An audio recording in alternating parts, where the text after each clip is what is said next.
Channel ꯁꯤꯅ ꯇꯥꯕꯤꯔꯤꯕ ꯈ꯭ꯋꯥꯏ ꯄꯨꯝꯅꯃꯛꯄꯨ ꯇꯔꯥꯝꯅ ꯑꯣꯛꯆꯔꯤ꯫ ꯉꯁꯤꯁꯨ ꯃꯍꯧꯁꯥꯒꯨꯝ ꯃꯌꯥꯝꯒꯤ ꯑꯋꯥ ꯄꯣꯊꯥꯕꯗ ꯉꯥꯏꯍꯥꯛꯇ ꯑꯣꯏꯔꯕꯁꯨ ꯃꯇꯦꯡ ꯄꯥꯡꯖꯕ ꯑꯣꯏꯅ ꯖꯨꯕꯔꯥꯖꯀꯤ ꯃꯔꯨꯞ ꯃꯟꯇ꯭ꯔꯤꯒꯤ ꯃꯆꯥ ꯕꯤꯔꯕꯜ ꯍꯥꯏꯕ ꯋꯥꯔꯤꯗꯨꯒꯤ ꯐꯨꯜ ꯁ꯭ꯇꯣꯔꯤ ꯄꯨꯗꯨꯅ ꯂꯥꯛꯆꯔꯤ꯫ ꯋꯥꯔꯤꯁꯤ ꯃꯌꯥꯝ ꯄꯨꯟꯅ ꯑꯃꯨꯛ ꯇꯥꯃꯤꯟꯅꯔꯁꯤ꯫ ꯑꯝꯕꯥꯄꯨꯔ ꯗꯦꯁꯇ ꯅꯤꯡꯊꯧ ꯙꯅꯄꯇꯤꯅ ꯄꯥꯟꯕ ꯃꯇꯝꯅꯤ꯫ ꯅꯤꯡꯊꯧ ꯑꯁꯤꯒꯤ ꯃꯍꯥꯔꯥꯅꯤꯒꯤ ꯃꯃꯤꯡꯅ ꯎꯁꯦꯁꯥ ꯗꯦꯕꯤ ꯀꯧꯏ꯫ ꯃꯈꯣꯏ ꯑꯅꯤ ꯅꯤꯡꯊꯧ ꯃꯍꯥꯔꯥꯅꯤ ꯑꯣꯏꯗꯨꯅ ꯂꯩꯕꯥꯛ ꯑꯁꯤꯗ ꯄꯥꯜꯂꯛꯄ ꯃꯇꯝꯗ ꯀꯨꯏꯅ ꯃꯆꯥ ꯐꯪꯂꯛꯇ꯭ꯔꯕꯗ ꯅꯤꯡꯊꯧ ꯃꯍꯥꯔꯥꯅꯤꯒꯤ ꯄꯨꯛꯅꯤꯡ ꯌꯥꯝꯅ ꯋꯥꯖꯔꯝꯃꯤ꯫ ꯃꯃꯩꯊꯪꯗ ꯃꯈꯣꯏ ꯑꯅꯤ ꯈꯟꯅꯗꯨꯅ ꯁꯤꯕ ꯃꯍꯥꯗꯦꯕꯕꯨ ꯅꯤꯡꯖꯔꯛꯈꯤ꯫ ꯑꯁꯨꯝꯅ ꯅꯤꯡꯖꯔꯛꯄꯅ ꯅꯣꯡꯃꯒꯤ ꯅꯨꯃꯤꯠ ꯑꯃꯗ ꯃꯈꯣꯏꯒꯤ ꯈꯣꯝꯂꯦꯟ ꯃꯪꯂꯥꯟꯗ ꯃꯍꯥꯗꯦꯕ ꯂꯥꯛꯇꯨꯅ ꯇꯥꯛꯄꯤꯔꯛꯈꯤ꯫ ꯅꯈꯣꯏ ꯑꯅꯤꯃꯛꯅ ꯑꯩꯕꯨ ꯅꯤꯡꯖꯗꯨꯅ ꯅꯆꯥ ꯑꯃꯇꯪ ꯐꯪꯖꯒꯦ ꯈꯟꯖꯔꯤꯕꯗꯨ ꯑꯩꯅ ꯄꯦꯜꯂꯗꯨꯅ ꯅꯆꯥ ꯅꯤꯄꯥ ꯑꯃ ꯐꯪꯖꯔꯣ, ꯂꯦꯝꯅ ꯃꯥꯡꯗꯕ ꯑꯣꯏꯔꯁꯤꯅꯨ ꯍꯥꯏꯅ ꯇꯥꯛꯄꯤꯔꯛꯈꯤ꯫ ꯁꯤꯕ ꯃꯍꯥꯗꯦꯕꯒꯤ ꯀ꯭ꯔꯤꯄꯥꯗꯒꯤ ꯅꯤꯡꯊꯧ ꯃꯍꯥꯔꯥꯅꯤ ꯃꯆꯥ ꯏꯕꯨꯡꯉꯣ ꯑꯃ ꯐꯪꯖꯔꯦ꯫ ꯖꯨꯕꯔꯥꯖ ꯑꯁꯤꯒꯤ ꯃꯃꯤꯡꯅ ꯕꯤꯔꯁꯤꯡꯍ ꯍꯥꯏꯅ ꯀꯧꯏ꯫ ꯃꯍꯥꯛ ꯑꯉꯥꯡ ꯑꯣꯏꯔꯤꯉꯩꯗꯒꯤ ꯍꯧꯅ ꯋꯥ ꯌꯥꯝꯅ ꯉꯥꯡꯒꯟꯗꯤ꯫ ꯉꯥꯡꯂꯕꯁꯨ ꯇꯨꯝꯄꯛ ꯇꯨꯝꯄꯛ ꯈꯔꯗ ꯉꯥꯡꯏ꯫ ꯑꯗꯨꯒ ꯂꯩꯕꯥꯛ ꯑꯁꯤꯒꯤ ꯃꯟꯇ꯭ꯔꯤꯒꯤ ꯃꯆꯥꯅꯤꯄꯥ ꯑꯃꯁꯨ ꯐꯪꯂꯝꯃꯤ꯫ ꯃꯥꯒꯤ ꯃꯃꯤꯡꯅ ꯕꯤꯔꯕꯜ ꯍꯥꯏꯅ ꯈꯪꯅꯩ꯫ ꯃꯍꯥꯛꯇꯤ ꯃꯄꯥ ꯃꯟꯇ꯭ꯔꯤꯒꯨꯝ ꯌꯥꯝꯅ ꯍꯩꯁꯤꯡꯂꯝꯃꯤ, ꯙꯔꯃ ꯌꯥꯝꯅ ꯂꯩꯔꯝꯃꯤ꯫ ꯃꯄꯥ ꯃꯟꯇ꯭ꯔꯤꯅ ꯃꯆꯥꯕꯨ ꯌꯦꯡꯂꯒ, ꯏꯄꯥꯒꯤ ꯏꯕꯨꯡꯉꯣ, ꯅꯍꯥꯛꯇꯤ ꯄꯥꯜꯂꯤꯕ ꯅꯤꯡꯊꯧ ꯑꯁꯤꯒꯤ ꯃꯆꯥ ꯏꯕꯨꯡꯉꯣ ꯕꯤꯔꯁꯤꯡꯍ ꯍꯥꯏꯔꯤꯕ ꯖꯨꯕꯔꯥꯖ ꯑꯁꯤꯒꯤ ꯁꯦꯕꯥ ꯇꯧꯗꯨꯅ ꯅꯪꯅ ꯃꯥꯕꯨ ꯊꯥꯗꯣꯛꯇꯅ ꯁꯦꯕꯥ ꯇꯧꯖꯗꯨꯅ ꯂꯩꯌꯨ꯫ ꯑꯗꯨ ꯑꯣꯏꯔꯕꯗꯤ ꯅꯍꯥꯛꯁꯨ ꯂꯩꯕꯥꯛ ꯑꯃꯒꯤ ꯅꯤꯡꯊꯧ ꯁꯣꯏꯗꯅ ꯑꯣꯏꯒꯅꯤ꯫ ꯂꯥꯏ ꯒꯨꯔꯨꯁꯤꯡꯅ ꯍꯥꯏꯅꯕ ꯋꯥꯐꯝ ꯑꯃ ꯂꯩ, ꯃꯗꯨꯗꯤ ꯃꯄꯨ ꯈꯜꯂꯨ ꯒꯨꯔꯨ ꯅꯤꯡꯉꯨ ꯍꯥꯏꯔꯤꯕ ꯑꯁꯤ ꯑꯐꯕ ꯑꯁꯦꯡꯕ ꯋꯥꯐꯝꯅꯤ꯫ ꯅꯪꯅꯗꯤ ꯅꯤꯡꯊꯧꯒꯤ ꯃꯆꯥ ꯖꯨꯕꯔꯥꯖꯄꯨ ꯃꯔꯨꯞꯅꯤ ꯈꯟꯗꯨꯅ ꯉꯁꯤ ꯐꯥꯎꯕ ꯃꯔꯨꯞ ꯃꯔꯨꯞ ꯀꯧꯅꯔꯤꯕꯗꯨ ꯏꯄꯥꯁꯨ ꯇꯥꯖꯕꯗ ꯅꯨꯡꯉꯥꯏ꯫ ꯑꯗꯨꯝ ꯑꯣꯏꯅꯃꯛ ꯃꯍꯥꯛ ꯅꯪꯒꯤꯗꯤ ꯅꯕꯨꯡꯉꯣꯅꯤ꯫ ꯃꯍꯥꯛꯇꯤ ꯅꯤꯡꯊꯧꯒꯤ ꯃꯆꯥ ꯏꯕꯨꯡꯉꯣ ꯖꯨꯕꯔꯥꯖꯅꯤ, ꯅꯣꯡꯃ ꯁꯣꯏꯗꯅ ꯅꯤꯡꯊꯧ ꯑꯣꯏꯔꯛꯀꯗꯕ ꯃꯤꯁꯛꯅꯤ꯫ ꯑꯗꯨꯅ ꯃꯥꯅ ꯀꯣꯏꯗꯅ ꯃꯔꯨꯞ ꯍꯥꯏꯅ ꯀꯧꯕꯤꯔꯕꯁꯨ ꯅꯪꯅꯗꯤ ꯃꯍꯥꯛꯄꯨ ꯏꯀꯥꯏ ꯈꯨꯝꯅꯅ ꯕꯦꯕꯥꯔ ꯇꯧꯅ ꯂꯣꯏꯅꯒꯗꯧꯕꯅꯤ꯫ ꯃꯥꯒꯤ ꯃꯄꯨꯛꯅꯤꯡꯗ ꯆꯤꯡꯅꯕ ꯅꯨꯡꯉꯥꯏꯇꯕ ꯂꯩꯍꯜꯂꯣꯏꯗꯕꯅꯤ꯫ ꯏꯄꯥꯅ ꯇꯥꯛꯂꯤꯕ ꯑꯁꯤ ꯃꯄꯨ ꯈꯟꯕꯒꯤ ꯈꯪꯗ꯭ꯔꯕ ꯌꯥꯗ꯭ꯔꯕ ꯋꯥꯐꯝꯅꯤ꯫ ꯑꯁꯨꯝꯅ ꯃꯆꯥꯅꯤꯄꯥ ꯕꯤꯔꯕꯜ ꯌꯥꯝꯅ ꯁꯤꯡꯕ ꯃꯤꯅꯤ꯫ ꯑꯗꯨꯅ ꯃꯄꯥ ꯃꯟꯇ꯭ꯔꯤꯒꯤ ꯑꯐꯕ ꯄꯥꯎꯇꯥꯛ ꯑꯗꯨꯕꯨ ꯃꯄꯨꯛꯅꯤꯡ ꯆꯪꯅ ꯇꯥꯖꯔꯝꯃꯤ꯫ ꯅꯨꯃꯤꯠ ꯑꯗꯨꯗꯒꯤ ꯍꯧꯅ ꯃꯟꯇ꯭ꯔꯤ ꯃꯆꯥꯅ ꯅꯤꯡꯊꯧꯒꯤ ꯃꯆꯥ ꯏꯕꯨꯡꯉꯣ ꯑꯁꯤꯕꯨ ꯌꯥꯝꯅ ꯅꯨꯡꯁꯤꯅ ꯃꯥꯒꯤꯗꯃꯛꯇ ꯃꯇꯝ ꯄꯨꯝꯅꯃꯛꯇ ꯃꯇꯦꯡ ꯄꯥꯡꯒꯦ ꯍꯥꯏꯅ ꯈꯟꯈ꯭ꯔꯦ꯫ ꯑꯗꯨꯅ ꯖꯨꯕꯔꯥꯖꯀꯤ ꯅꯥꯛꯇ ꯅꯨꯃꯤꯠ ꯈꯨꯗꯤꯡ ꯆꯠꯇꯨꯅ ꯃꯈꯣꯏ ꯑꯅꯤ ꯇꯤꯟꯅꯗꯨꯅ ꯑꯃꯅ ꯑꯃꯕꯨ ꯎꯅꯗꯕ ꯌꯥꯔꯛꯇ꯭ꯔꯤ꯫ ꯃꯈꯣꯏ ꯑꯅꯤꯒꯤ ꯅꯨꯡꯁꯤꯅꯅ ꯂꯣꯏꯅꯔꯤꯕ ꯑꯗꯨꯕꯨ ꯅꯤꯡꯊꯧ ꯑꯃꯗꯤ ꯃꯟꯇ꯭ꯔꯤꯅ ꯎꯖꯔꯒ ꯃꯈꯣꯏꯒꯤ ꯊꯃꯣꯏꯗ ꯅꯨꯡꯉꯥꯏꯕ ꯄꯣꯛꯆꯩ꯫ ꯅꯤꯡꯊꯧꯅ ꯍꯥꯏꯔꯛꯈꯤ, ꯃꯟꯇ꯭ꯔꯤ, ꯅꯍꯥꯛꯀꯤ ꯅꯆꯥ ꯏꯕꯨꯡꯉꯣ ꯑꯁꯤꯗꯤ ꯑꯣꯟꯊꯣꯛꯅ ꯅꯨꯡꯁꯤꯈ꯭ꯔꯦꯗ꯫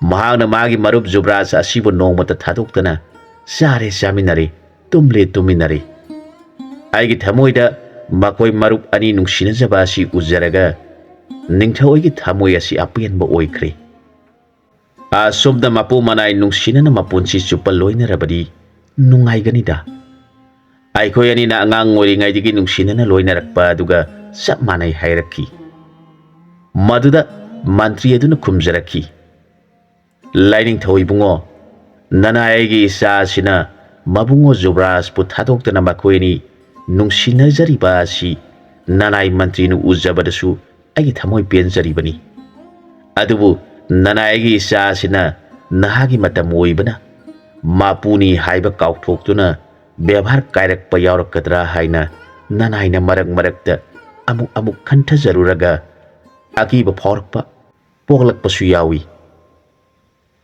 ꯃꯟꯇ꯭ꯔꯤꯒꯤ ꯋꯥꯐꯝ ꯑꯗꯨ ꯇꯥꯔꯒ ꯅꯤꯡꯊꯧꯅ ꯍꯥꯏꯔꯛꯈꯤ, ꯃꯈꯣꯏ ꯑꯅꯤꯃꯛ ꯑꯩꯈꯣꯏ ꯑꯅꯤꯅ ꯄꯣꯛꯄꯅꯤ, ꯀꯔꯤꯒꯤ ꯀꯥꯏꯅꯒꯅꯤ? ꯀꯔꯤꯒꯤ ꯑꯩꯒꯤ ꯏꯆꯥꯅ ꯃꯥꯒꯤ ꯃꯔꯨꯞꯄꯨ ꯅꯤꯟꯗꯥ ꯇꯧꯒꯗꯣꯔꯤꯕꯅꯣ? ꯃꯔꯨꯞ ꯍꯥꯏꯕꯁꯤꯗꯤ ꯅꯪꯅ ꯈꯪꯂꯤꯕ ꯑꯗꯨ ꯃꯉꯥꯏ꯫ ꯃꯔꯨꯞꯇꯤ ꯀꯔꯤꯒꯨꯝꯕ ꯃꯇꯝꯗ ꯏꯄꯥ ꯏꯃꯥ ꯏꯆꯤꯟ ꯏꯅꯥꯎꯁꯤꯡꯗꯒꯤ ꯍꯦꯟꯅ ꯃꯔꯨꯞꯀꯤꯗꯃꯛꯇ ꯊꯋꯥꯏ ꯊꯥꯗꯣꯛꯄ ꯄꯥꯝꯃꯨꯅꯗ꯭ꯔꯤꯕꯅꯤ꯫ ꯑꯗꯨꯅ ꯃꯔꯨꯞꯇꯤ ꯂꯨꯅ ꯆꯥꯟꯅ ꯂꯣꯏꯅꯒꯗꯧꯕꯅꯤ꯫ Makhoi ani gi nungsinajaba asi uraga isa madom poklabasu isa ani sujari haina khalibani hairakhi. Asumna ningthau mantri mapungning nungaina makhoi ani leikhi. Asumna leirakpana haujikti makhoi ani mak chawba sare pharakle. Nongmadi ningthau masa be singhana matau yengladuna hairakhi. Itao aikhoi ani pabung sing amasung ima sing kallingaida desh koiduna ihei sing kharadang tamlusi haibabu itao ya pamba kari leibagi. Maduda mantri ki masana Zubras na pambiba adumak nanaegi suwa pambani. Hare, adu oirabadi aikhoi ani phongna satpadi yararoi. Aduna sana lupa khara puraga sithi ama iduna konunggi thongthakta thelamlaga ahing satkrasi khanaduna. Makhoina sana lupa khara kharaga loinana ahing ngana hawatuna satkri. Nongalabada Zubras leiramdrabada ningthauna mantrigi yumda leibari yengo haiduna manai thaduna hanganki. Mantri aduna sumasani pa Zubras kinakta satkhibra khanduna leiramki. Makhoi mayam sangduna thirakle. Maduda manai amana konunggi thongi mathakta thetuna thamliba. Sithi adubu thengnaraduna madubu paduna yengbada asumna iramki. Pabung Maharaj amadi Pabung Mantri gi nafamda nasani na khurumjari. Nana aikhoi ani matam kharadang mirai pakta satuna ihei sing tamjaruge khanduna Pabung sing amadi ima sing gi nafamda phongna hairabadi yararoi khanaduna aikhoi ahingda satlabani. Aduna Pabung ningthau amadi Pabung Mantri na aikhoi ani bu warau biba tawbiraganu. Aikhoi ani ihei sing khara hairaba matungda halaktuna pumnamaki seba tawjarakhigani haiba warondu mantri amasung ningthauna taraga awaba khara phaki. Makhoi ani na khanai phare laina tamba haibaduni isa singna mai masing tamjaruge hairabanina makhoi na halaktriba phawba laiba asi ekhoina ngaktuna leiba haibaduni haina ngangnai. Asomdana ningthau masaga mantri gi masaga ani du lakpana no ngalakpada ahangba lamang ama leiramki. Mafam maduda sangi layong kom khara su leiramki. Leiriba kom amada sanama taraga kakhatpa ngamdana leiribadu makhoina ure. Maduda ningthau gi masa aduna itao sanama koma sida taduna leire. Maha kakhatpa ngamdre. Aikhoi ani na mabu singhat pirasi hek hairakhi. Mantri ki masana phare hairaduna sanadubu masi nama nama painaraduna komadudagi singkhalei. Sanaduna komban hek kakhalakpaga mahakpu singkhat piribani pani dubu shawbagi mawongda phi kamladuna mana anidu chap yungkhalaga makhoi anida waikadabagi tawrakle. Madu ubada makhoi aniduna itau masidi mawong amani masasu laikhom laina ngaktani. Mana karigumba sokhrabadi aikhoi ani laina ngasi tairagani khanduna siele. Sanaduna su makhoi ani na sienba ubaduda atamnana mamai thekatuna tanare. Makhoi aniduna masidi mawong mata amani soidana aikhoi ani laikhom taiba tare khanduna kanna siele. Khara tanaraba matungda sanaduna makhoi ani bu leptuna yenglaga lehauki. Makhoi ani du magi matau adu uraga nokningbana khangba ngamdaduna nokminaduna sanadu yengduna leire. Maduda sanaduna amuk makhoi bu yengladuna sangsilakhi. Madu uraga ningthaugi masana idao masidi mawong amani salhaurasi asum haiduna satpa horakle. Makhoi ani yum laiba amada sangsilaktuna sak thongduna sare. Aduga amuk satpa horakle. Makhoi ani asum salakpana numit taramdai aduda yum amada launabagi khonjal amakhak tarakhi. Yum adu hanuba amaga hanubi amaga laibi yumni. Makhoi ani du masa poksaramdi aduna mapuning singdu langnaraduna hanuba aduna hanubi adu yenglaga masigi hanubi napangbi yatik pisi nahana mapamda satpi khro hairabani.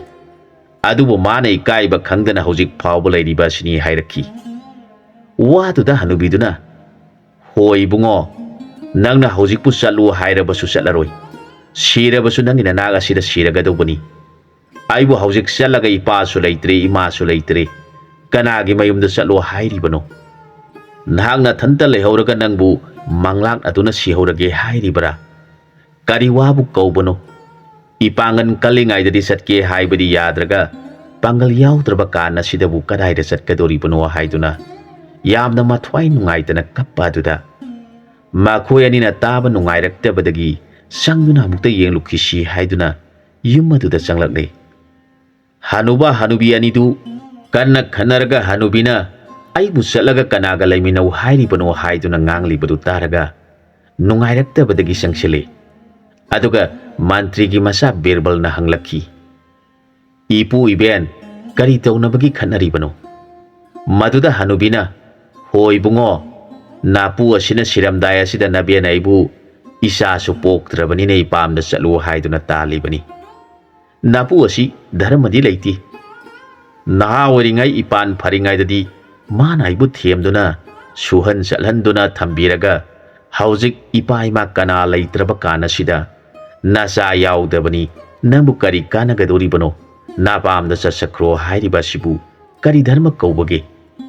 ꯏꯕꯨꯡꯉꯣꯁꯨ ꯈꯟꯗꯨꯅ ꯌꯦꯡꯕꯤꯌꯨ ꯍꯦꯛ ꯍꯥꯏꯔꯛꯈꯤ꯫ ꯋꯥꯗꯨ ꯇꯥꯔꯒ ꯃꯟꯇ꯭ꯔꯤꯒꯤ ꯃꯆꯥꯗꯨꯅ ꯍꯥꯏꯔꯤꯕꯁꯤ ꯆꯨꯝꯕ꯭ꯔꯥ ꯏꯄꯨ ꯍꯪꯂꯛꯂꯕꯗ ꯍꯅꯨꯕꯗꯨꯅ, ꯏꯕꯨꯡꯉꯣ ꯅꯪꯕꯨ ꯀꯅꯥꯅꯣ?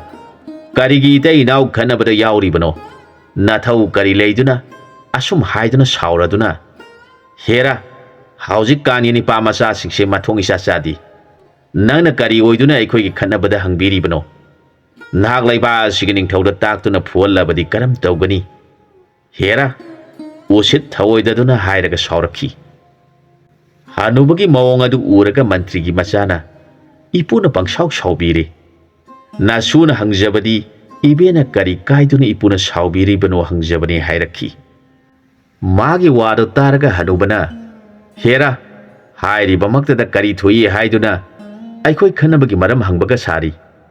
ꯇꯥꯎ ꯏꯕꯨꯡꯉꯣ, ꯍꯅꯨꯕꯤꯁꯤ ꯑꯩꯒꯤ ꯅꯨꯄꯤꯅꯤ꯫ ꯀꯥꯏꯅꯅꯤꯡꯂꯦ ꯀꯥꯏꯅꯒꯅꯤ, ꯀꯥꯏꯅꯅꯤꯡꯗ꯭ꯔꯦ ꯇꯣꯛꯀꯅꯤ꯫ ꯅꯪꯅ ꯀꯔꯤꯒꯤ ꯑꯋꯣꯠ ꯑꯄꯥ ꯁꯥꯗꯨꯅ ꯍꯪꯂꯤꯕꯅꯣ ꯍꯥꯏꯔꯛꯈꯤ꯫ ꯍꯅꯨꯕꯗꯨ ꯁꯥꯎꯕ ꯐꯠꯇ꯭ꯔꯕ ꯑꯗꯨꯗ ꯃꯟꯇ꯭ꯔꯤꯒꯤ ꯃꯆꯥꯅ ꯍꯥꯏꯔꯛꯈꯤ, ꯏꯄꯨ, ꯑꯩꯍꯥꯛ ꯑꯁꯤ ꯂꯩꯕꯥꯛ ꯑꯁꯤꯗ ꯄꯥꯜꯂꯤꯕ ꯅꯤꯡꯊꯧ ꯙꯅꯄꯇꯤ ꯍꯥꯏꯕ ꯑꯗꯨꯒꯤ ꯃꯟꯇ꯭ꯔꯤꯒꯤ ꯃꯆꯥꯅꯤꯄꯥ ꯕꯤꯔꯕꯜ ꯍꯥꯏꯕ ꯑꯗꯨꯅꯤ꯫ ꯃꯆꯥ ꯏꯕꯨꯡꯉꯣ ꯖꯨꯕ꯭ꯔꯥꯖ ꯕꯤꯔ ꯁꯤꯡꯍꯒ ꯂꯣꯏꯅꯅ ꯈꯨꯡꯒꯪ ꯈꯨꯡꯒꯪ ꯆꯠꯇꯨꯅ ꯑꯁꯤꯒꯨꯝꯕ ꯈꯠꯅ ꯆꯩꯅꯕ ꯌꯥꯎꯕ꯭ꯔꯥ ꯌꯦꯡꯂꯨꯁꯤ ꯍꯥꯏꯗꯨꯅ ꯂꯥꯛꯆꯕꯅꯤ꯫ ꯑꯗꯨꯕꯨ ꯉꯁꯤꯗꯤ ꯏꯄꯨꯒ ꯏꯕꯦꯟꯒ ꯈꯠꯅꯕ ꯊꯦꯡꯅꯔꯦ꯫ ꯑꯩꯈꯣꯏꯒꯤ ꯅꯤꯡꯊꯧꯅ ꯃꯔꯝ ꯆꯥꯗꯅ ꯈꯠꯅꯔꯝꯕ ꯄꯨꯝꯅꯃꯛ ꯐꯥꯗꯨꯅ ꯄꯨꯔꯛꯎ, ꯑꯗꯨꯒ ꯃꯈꯣꯏ ꯑꯗꯨꯕꯨ ꯈꯣꯏꯒꯤ ꯈꯣꯏꯆꯥꯛ ꯑꯣꯏꯅ ꯈꯣꯏꯗ ꯂꯦꯡꯂꯒ ꯑꯆꯧꯕ ꯉꯅꯥꯟ ꯉꯥꯔꯦꯟ ꯂꯩꯕ ꯃꯐꯝꯗ ꯏꯁꯤꯡꯗ ꯊꯥꯗꯔꯒ ꯉꯥꯃꯤ ꯊꯦꯝꯗꯨꯅ ꯐꯥꯔꯒ ꯂꯩꯕꯥꯛꯀꯤ ꯏꯔꯥꯠ ꯊꯧꯅꯤ ꯇꯧꯒꯅꯤ ꯍꯥꯏꯗꯨꯅ ꯏꯃꯨꯡ ꯃꯅꯨꯡ ꯅꯨꯄꯤ ꯑꯉꯥꯡꯗ ꯃꯔꯝ ꯆꯥꯗꯅ ꯈꯠꯅꯕ ꯃꯤ ꯈꯔꯗꯪ ꯊꯤꯖꯔꯛꯄꯅꯤ꯫ ꯂꯥꯏꯕꯛ ꯊꯤꯕꯗꯒꯤ ꯅꯍꯥꯟ ꯃꯈꯩꯗꯤ ꯈꯠꯅ ꯆꯩꯅ ꯑꯃꯠꯇ ꯊꯦꯡꯅꯗ꯭ꯔꯕꯗ ꯂꯩꯕꯥꯛ ꯑꯁꯤ ꯏꯪꯅ ꯁꯥꯟꯇꯤ ꯑꯣꯏꯅ ꯄꯥꯜꯂꯅꯤ ꯈꯟꯗꯨꯅ ꯂꯥꯛꯆꯕꯅꯤ꯫ ꯑꯗꯨꯕꯨ ꯉꯁꯤꯗꯤ ꯂꯥꯏꯕꯛ ꯐꯕꯗꯒꯤ ꯅꯤꯄꯥ ꯊꯣꯛꯄ ꯏꯄꯨ ꯍꯅꯨꯕꯤ ꯏꯕꯦꯟꯕꯨ ꯇꯥꯟꯊꯣꯛꯀꯅꯤ ꯇꯧꯔꯝꯕ ꯑꯃ ꯊꯦꯡꯅꯖꯕ ꯐꯪꯖꯕꯁꯤ ꯌꯥꯝꯅ ꯅꯨꯡꯉꯥꯏꯖꯔꯦ꯫ ꯑꯩꯍꯥꯛ ꯃꯖꯥ ꯏꯕꯨꯡꯉꯣꯕꯨ ꯀꯧꯁꯤꯟꯖꯔꯛꯂꯒꯦ ꯍꯥꯏꯔꯒ, ꯍꯣ ꯃꯖꯥ ꯏꯕꯨꯡꯉꯣ, ꯑꯩꯈꯣꯏꯅ ꯊꯤꯔꯤꯕꯗꯨ ꯃꯁꯤꯗ ꯂꯩꯔꯦ ꯆꯪꯕꯤꯔꯛꯎ ꯍꯦꯛ ꯍꯥꯏꯔꯛꯈꯤ꯫ ꯋꯥꯗꯨ ꯇꯥꯕꯗ ꯍꯅꯨꯕꯗꯨ ꯁ꯭ꯋꯥꯏ ꯂꯥꯎꯔꯗꯨꯅ, ꯍꯅꯨꯕꯤ ꯀꯔꯝ ꯇꯧꯒꯅꯤ? ꯑꯩꯗꯤ ꯁꯔꯦꯡ ꯈꯣꯏꯗ ꯂꯦꯡꯗꯨꯅ ꯉꯥꯃꯤ ꯊꯦꯝꯕ ꯇꯥꯔꯦꯗꯣ꯫ ꯅꯪꯗꯤ ꯅꯊꯟꯇ ꯀꯔꯝꯅ ꯂꯩꯍꯧꯒꯗꯧꯔꯤꯕꯅꯣ ꯍꯥꯏꯔꯛꯈꯤ꯫ ꯍꯅꯨꯕꯒꯤ ꯋꯥꯗꯨ ꯇꯥꯔꯒ ꯍꯅꯨꯕꯤꯅ, ꯍꯅꯨꯕ ꯀꯔꯝ ꯇꯧꯁꯤ ꯍꯥꯏꯔꯤꯕꯅꯣ?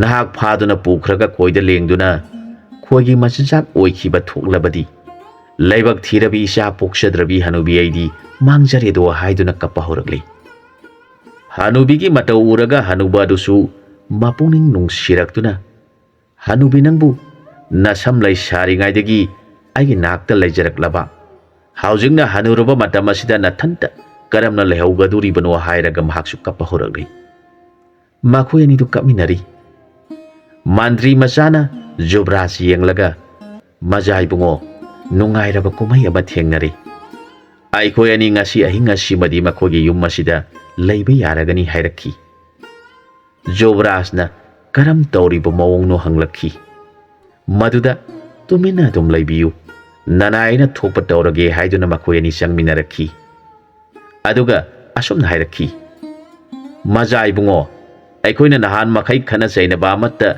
ꯊꯦꯡꯅꯗꯅ ꯂꯥꯛꯄꯗꯨ ꯍꯧꯖꯤꯛꯇꯤ ipu iben anisi khanabada khamjinba yadana leirabada nanaina Jubraj lingbire I khanaganu khanarabadi koina lengduna nganan phabada koisak oinaba Maharajna aikhoibu pharunaba tharaklibani haijabani adubu ipu asidi ngangnaba yadi iben asidi bhab khara tai ipu asine iben asibu hanurba matam asida pamdre na pamda chatpikro haiduna talibani hairaki aduna Jubrajna karambana aranbano haibadu khanbiu ipuna nang na sasu yaudi naya su tekle nana su tadre aduna na pamda chatpikro hairi iben hairi hanuba nangna laubiba matamda oikiba aigi phiwam adumak ohenbiro adu oirabadi ehak ipamda hanjakrage hairi aduna makhoi anigi bisara si tobiro kanana lanbano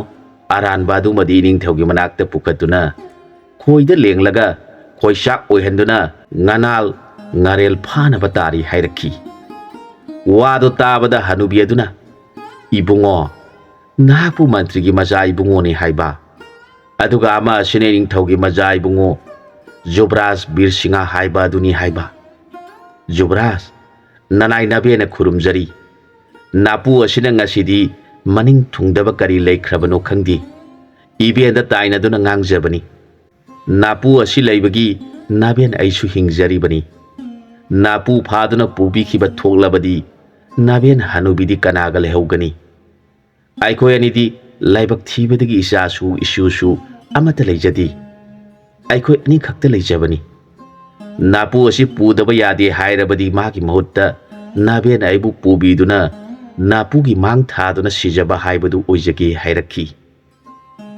hanubigi wahaidu taraga hanubaduna hena mapuning nungsirak-tuna ibema nangna karigi satkadoribano aigi irani ai oina sattuna ngagi masijak oirasinu hairaga peri tauraduna hanubide yenglaki hanuba hanubi anidugi mataudu yengba ngamlaktrabada Jubrajna hairaki ipu iben hayeng makhaidi amu hana khanabiraganu ngasigidi ipu ibena kanagumba mata khanganbiraganu aikoi anisu kana mata haidokjararoi hayeng nongalaga aikoi khungang sing asi koina chatuna ipu ibenge mahut sinba yaba mi thirukige ngasi ahingdi ipu ibenge yumasida lecturagi hairaki maduda hanuba hanubi aniduna thong thakna balangjaraduna harau na pija pithakjari numidang aduda Jubrajna hanuba hanubi yenglaga hairaki ipu iben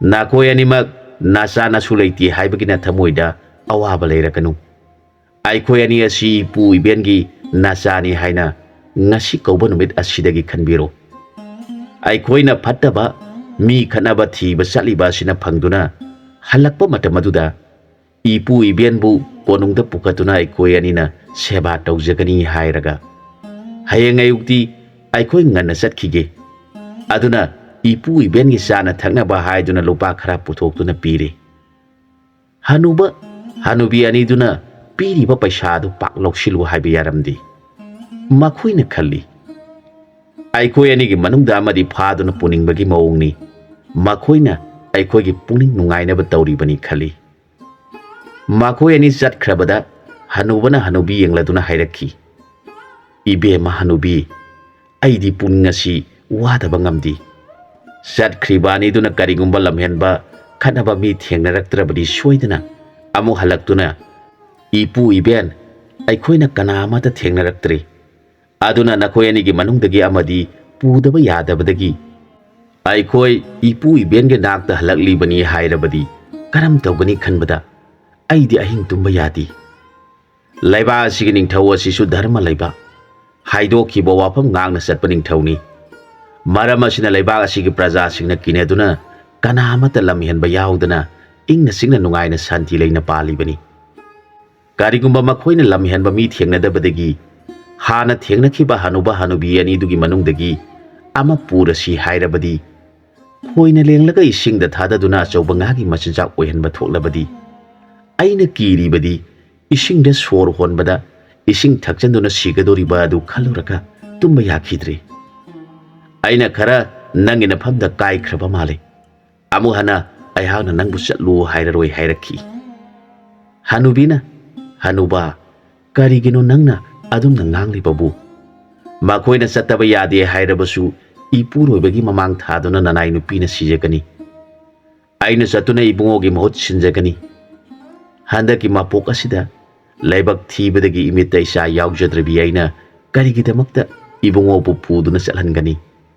ꯅꯅꯥꯏ ꯑꯩꯍꯥꯛ ꯆꯠꯆꯒꯅꯤ" ꯍꯥꯏꯔꯛꯈꯤ꯫ ꯍꯅꯨꯕꯤꯒꯤ ꯋꯥꯗꯨ ꯇꯥꯔꯒ ꯍꯅꯨꯕ ꯃꯃꯤꯠꯇꯒꯤ ꯃꯄꯤ ꯇꯥꯔꯒ "ꯏꯕꯦꯝꯃ, ꯑꯩꯍꯥꯛ ꯅꯍꯥꯛꯀꯤ ꯅꯐꯝꯗ ꯋꯥꯉꯥꯡ ꯈꯔ ꯍꯦꯟꯖꯟꯈ꯭ꯔꯕ ꯃꯥꯜꯂꯦ" ꯍꯥꯏꯔꯒ ꯄ꯭ꯔꯦꯝ ꯇꯧꯔꯗꯨꯅ ꯀꯞꯃꯤꯟꯅꯔꯛꯈꯤ꯫ ꯍꯅꯨꯕꯤꯅ ꯑꯃꯨꯛ ꯍꯥꯏꯔꯛꯈꯤ, "ꯍꯅꯨꯕꯥ, ꯏꯕꯨꯡꯉꯣ ꯖꯨꯕ꯭ꯔꯥꯖ ꯑꯗꯨ ꯃꯤꯅꯨꯡꯁꯤ ꯂꯩꯕ ꯃꯤ ꯃꯥꯜꯂꯤ꯫ ꯃꯥꯅ ꯍꯥꯏꯔꯝꯕꯗꯨ ꯊꯣꯏꯅ ꯁꯣꯏꯒꯗꯕ ꯃꯥꯟꯗꯦ꯫ ꯑꯩꯈꯣꯏ ꯑꯅꯤꯒꯤ ꯋꯥꯐꯝ ꯑꯁꯤ ꯑꯇꯣꯞꯄ ꯀꯅꯥ ꯈꯪꯍꯟꯒꯅꯨ꯫ ꯃꯈꯣꯏꯁꯨ ꯀꯅꯥ ꯍꯥꯏꯗꯣꯛꯂꯣꯏ ꯍꯥꯏꯔꯝꯃꯤ꯫ ꯑꯗꯨꯅ ꯀꯔꯤ ꯊꯣꯏꯅ ꯋꯥꯒꯨꯝꯁꯤ?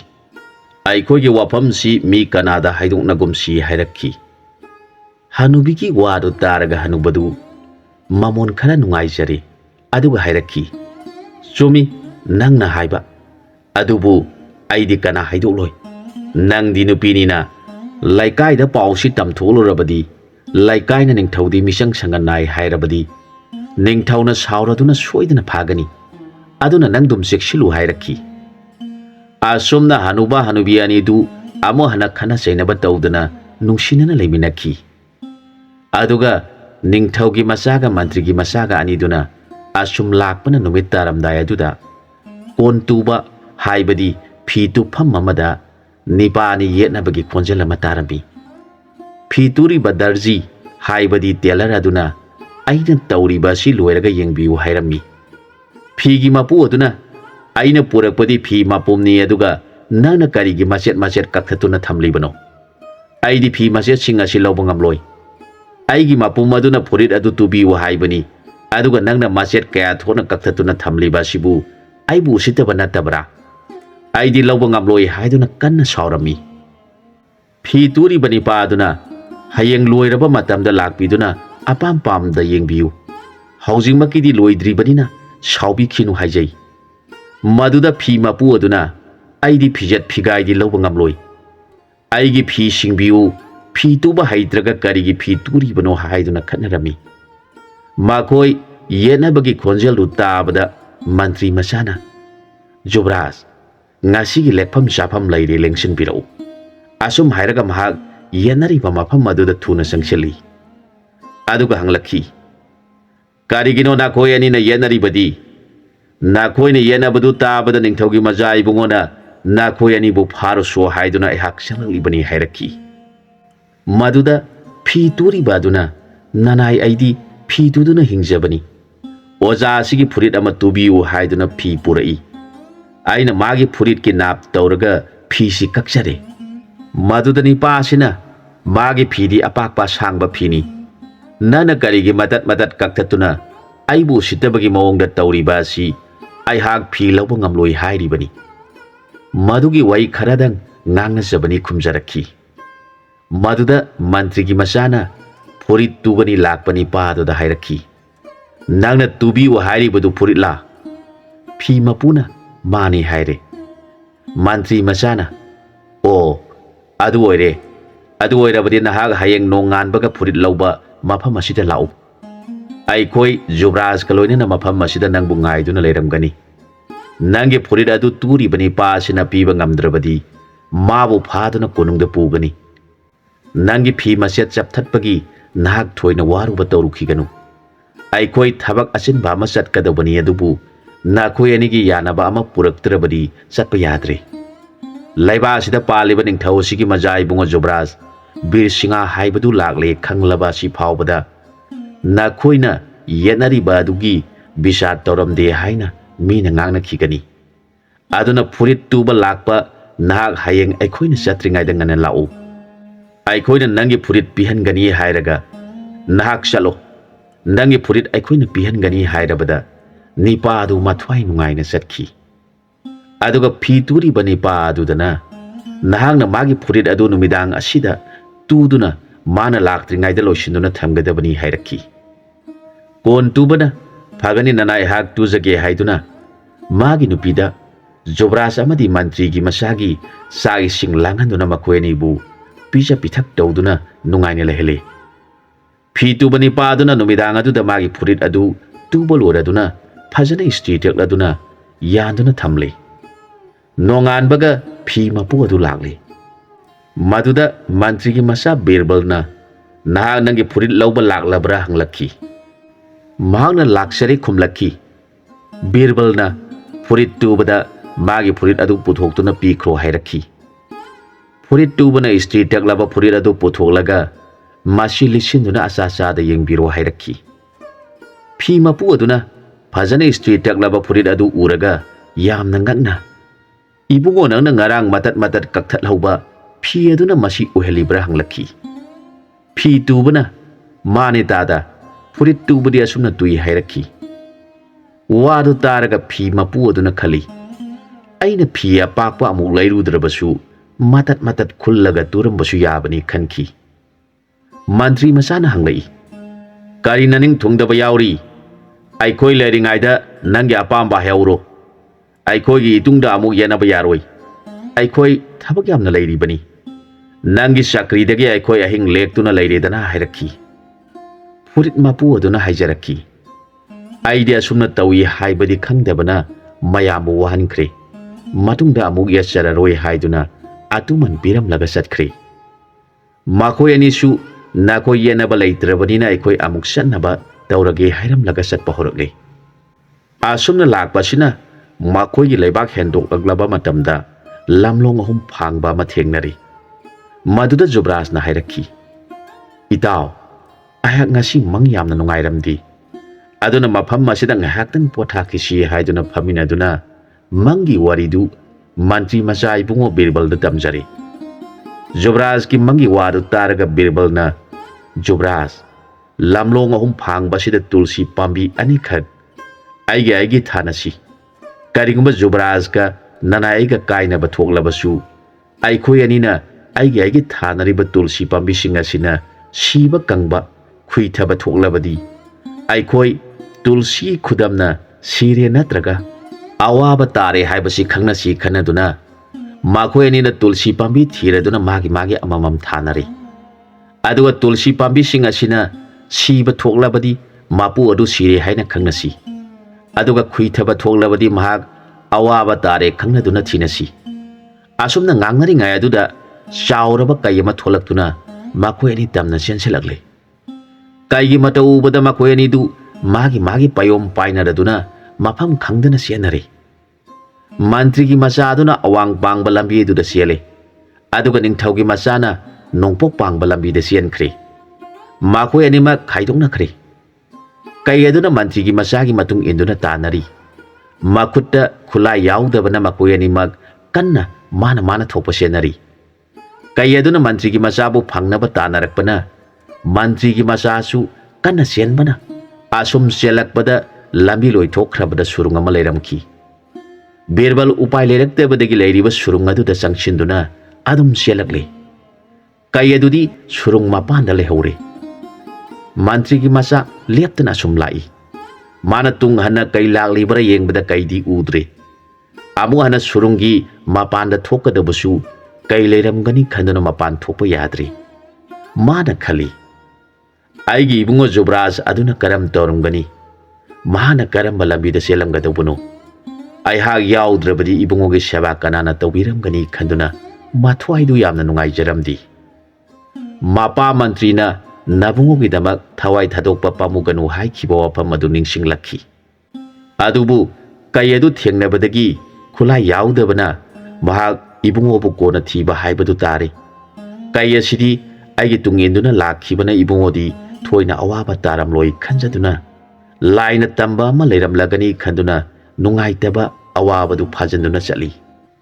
Jobras adusu nongpok pangba lambi du da sena aigi nungsikraba marup adubu karam torumgadoribano. Mahak laitrabadi aina hinglubagi kari kanagani. Magi matengna aina chaujabani. Adubu kai thengnanaba khulai yaudabana aikoi ani senare. Magi thamoina kari khalamgani. Aibo pangdaba mini haina khalamgani. Onthokpa nongdam haibaduni.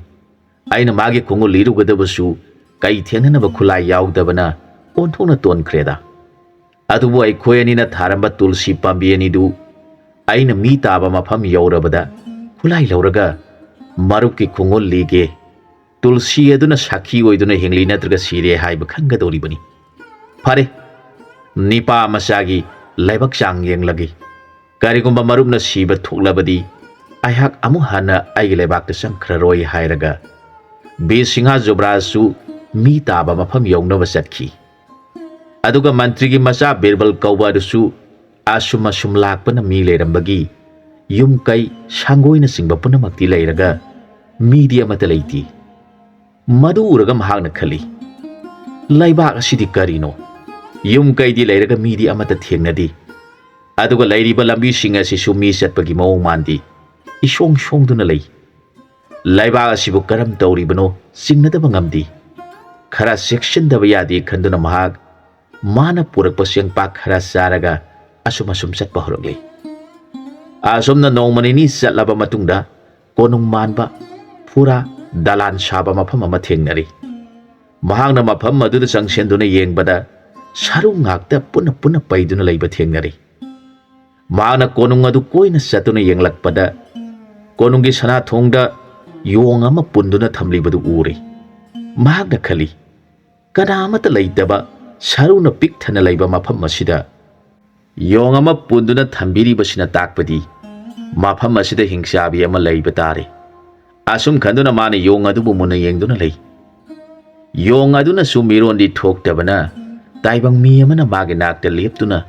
ꯌꯦꯡꯂꯤꯕꯗꯨ ꯎꯔꯒ ꯃꯃꯤꯠꯇꯒꯤ ꯃꯄꯤ ꯇꯥꯔꯒ ꯈꯜꯂꯤ, ꯇꯥꯏꯕꯪ ꯃꯤ ꯑꯁꯤꯅꯗꯤ ꯃꯐꯝ ꯑꯁꯤ ꯍꯤꯡꯆꯥꯕꯤꯒꯤ ꯃꯐꯝꯅꯤ ꯈꯪꯗꯕꯅ ꯑꯩꯕꯨ ꯌꯦꯡꯗꯨꯅ ꯂꯩꯔꯤ꯫ ꯅꯍꯥꯟ ꯃꯈꯩ ꯇꯥꯏꯕꯪ ꯃꯤ ꯍꯥꯏꯕꯗꯨ ꯏꯃꯤꯠꯁꯤꯅ ꯎꯖꯕ ꯐꯪꯗ꯭ꯔꯕꯤ ꯑꯩꯍꯥꯛꯅꯤ꯫ ꯉꯁꯤ ꯑꯩꯅ ꯎꯖꯔꯤꯕ ꯏꯕꯨꯡꯉꯣ ꯅꯍꯥꯛꯄꯨ ꯅꯪꯅꯗꯤ ꯈꯪꯖꯗꯕꯅꯤꯅ ꯍꯤꯡꯆꯥꯕꯤꯅ ꯆꯥꯊꯣꯛꯈꯤꯕ ꯇꯥꯔꯦ꯫ ꯑꯩꯅꯗꯤ ꯇꯥꯏꯕꯪ ꯃꯤꯒꯤ ꯃꯤꯔꯣꯟ ꯊꯣꯛꯇꯕꯅꯤꯅ ꯀꯔꯝꯅꯕꯨ ꯀꯟꯒꯗꯒꯦ ꯈꯟꯖꯗꯨꯅ ꯌꯣꯡꯒꯤ ꯃꯃꯤꯠꯇ ꯃꯄꯤ ꯇꯥꯔꯒ ꯀꯞꯆꯔꯤ꯫ ꯌꯣꯡ ꯑꯗꯨꯅ ꯃꯄꯤ ꯇꯥꯔꯤꯕꯗꯨ ꯎꯔꯒ ꯕꯤꯔꯕꯜꯅ ꯍꯥꯏꯔꯛꯈꯤ, ꯑꯩꯅ ꯅꯪꯕꯨ ꯊꯥꯗꯣꯛꯄꯤꯒꯦ ꯍꯥꯏꯕꯕꯨ ꯇꯧꯔꯤꯕ ꯃꯑꯣꯡ ꯑꯁꯤ ꯑꯁꯦꯡꯕ ꯑꯃꯇꯪ ꯈꯪꯗ꯭ꯔꯕꯗꯤ ꯑꯩꯅ ꯅꯪꯕꯨ ꯊꯥꯗꯣꯛꯄ ꯌꯥꯗ꯭ꯔꯦ꯫ ꯅꯍꯥꯛ ꯃꯇꯝ ꯈꯔꯗꯪ ꯈꯥꯡꯗꯨꯅ ꯂꯩꯌꯨ꯫ ꯑꯩꯅ ꯑꯁꯦꯡꯕ ꯈꯪꯂꯕ ꯃꯇꯨꯡꯗ ꯁꯣꯏꯗꯅ ꯅꯪꯕꯨ ꯊꯥꯗꯣꯛꯀꯦ ꯍꯥꯏꯔꯝꯂꯒ ꯀꯣꯅꯨꯡꯗꯒꯤ ꯈꯔ ꯆꯠꯊꯣꯛꯂꯒ ꯕꯤꯔꯕꯜ ꯂꯣꯠꯇꯨꯅ ꯂꯩꯈ꯭ꯔꯦ꯫ ꯃꯇꯝ ꯑꯗꯨꯗ ꯀꯔꯤꯅꯣ ꯈꯪꯗꯕ ꯃꯈꯣꯜ ꯑꯌꯥꯛꯄ ꯑꯃ ꯇꯥꯔꯛꯈꯤ꯫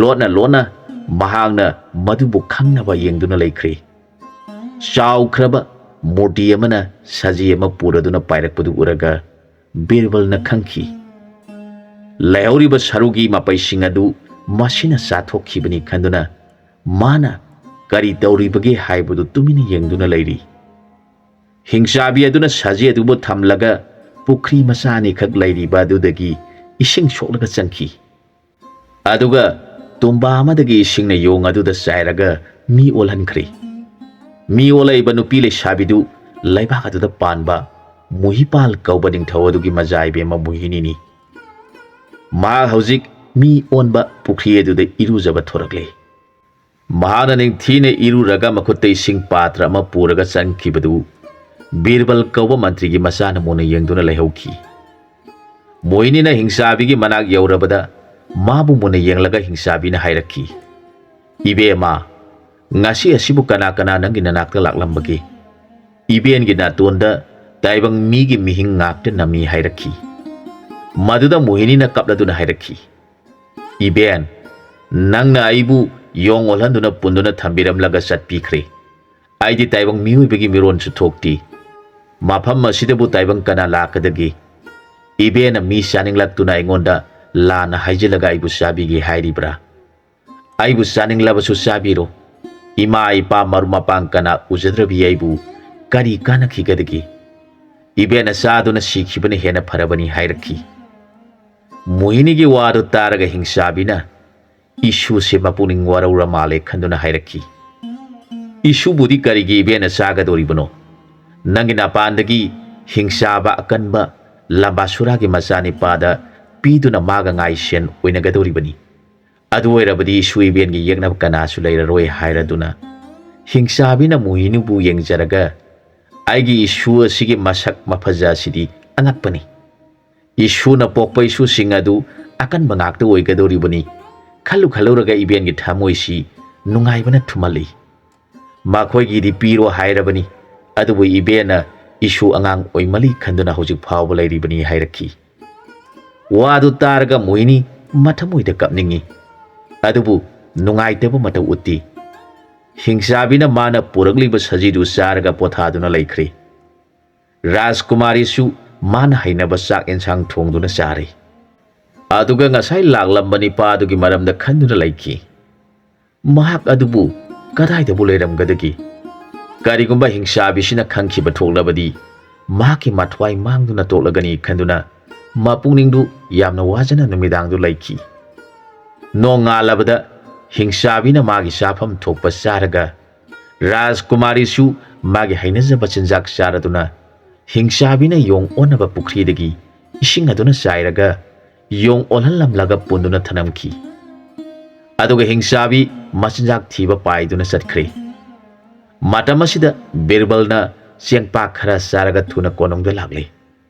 Aduga yong adubu yenglaga ibe manahakti yamna wana lelamleda ko hairaga Lairamoy hak nangmu mi olhalibai sing adu lorukige haiduna satkhri. Patra amada mana irujakiba pukri adudagi isingdu khara soktuna puraklaga yong aduda saisili. Maduda yong adu mi oirakli. Magna pulibadu thoklaga Birbal kauba mantrigi masada khurumjaki. Rajkumari na hangjaraki. Lakpiri pa ibungon hakpu karamba laina saigon taubiduna Nanaigi awaba siyeng bangabidaduna Nanaigi awaba kokpige khanbiduna lengbirak libra. Natraga karamba desdagi matau karamna mafam asida yaubirak libano. Nanaida sengba parisoy amata takpiyo hangjarakhi. Maduda mantrigi masa Birbal na hairakhi. Ibema aihak lai sunasati aidi taibang mini. Ambapur desdagini laiba aduda panba Ningthawadugi mantrigi masani. Imingna Birbal kaujay. Aigi nungsijakraba ibungo Zubras aduga aikoyani laiba khara koiduna ihai ising khara tamlusi haina duna laksabani. Aikoina des khara laglaba matungda nongma lambi lamlong ahum phangba ama thengnari. Mafam adu yaurabada Zubras na mang nungaiti mafam asida phamduna ngahaktang wari sakisi haiduna aikoyani wari sanari. Aduga aikoyani na sumna khanai. Karigumba aikoyani asi khaina khiba thoklabasu mafam asida khudam yengnasi asum hainaduna aigi tulsi pambi amamam thanaraga phamduna wari sanari ngaida mafam khangdana asongba naraktagi kai asoba ma laktuna aikoyani tamna chenselagli. Aikoyani mak ikuta khula yauna dabana senari.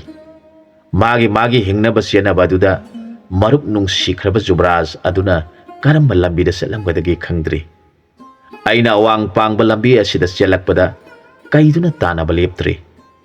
Aisu kanna sele. Mamai thangda surung achauba ma leiramki.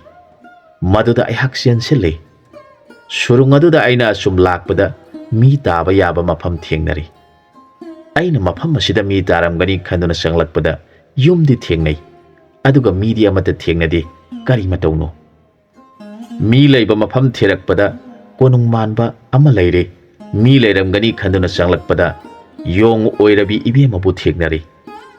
Nangi mawong adu uraga lairiba sarugi polang mayam si uraga soidana hingsabina sathokhiba natraga karigumba phattaba deba devina thonba oiragani khanduna asengba matangdi khangjaningduna lotuna lairibani.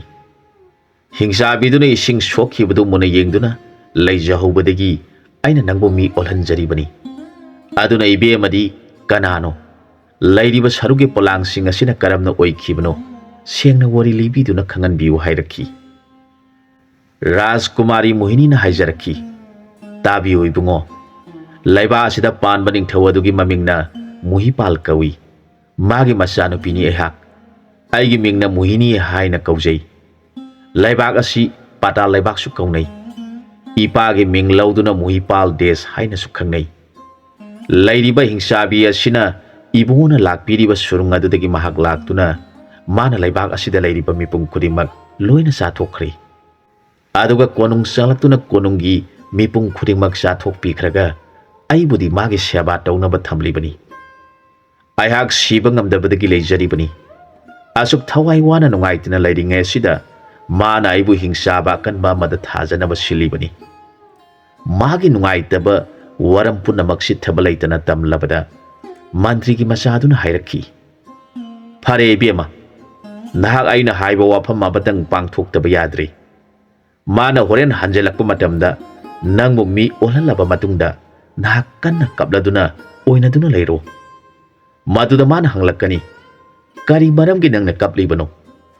Aduga nangna haigadabadi ibendi aibu hondoktuna numit khudingi sinjak thiba chalibani haiduna aibu yong olhanduna punduna thambiramlaga chathokhi. Karigumba ibena akanba samulam sa singa sathengnaba matamaduda laibak thiduna iben siba thoklabadi aidi ibena punduna thambiramlabanina yoli asiju thadatpa ngamdaduna kangduna sada thaktana siba tabani. Madu hek khantharubada ihak kappa sitoke haiba yade hairaga hena hena kapu. Adu oirabadi mahaki sineba lambi soidana talakani. Madu nangna ningthina khanghogadabani hairakhi. Phare karigumba mahak kok hanjelakpasu yai. Aduna maram mamagasu talamge.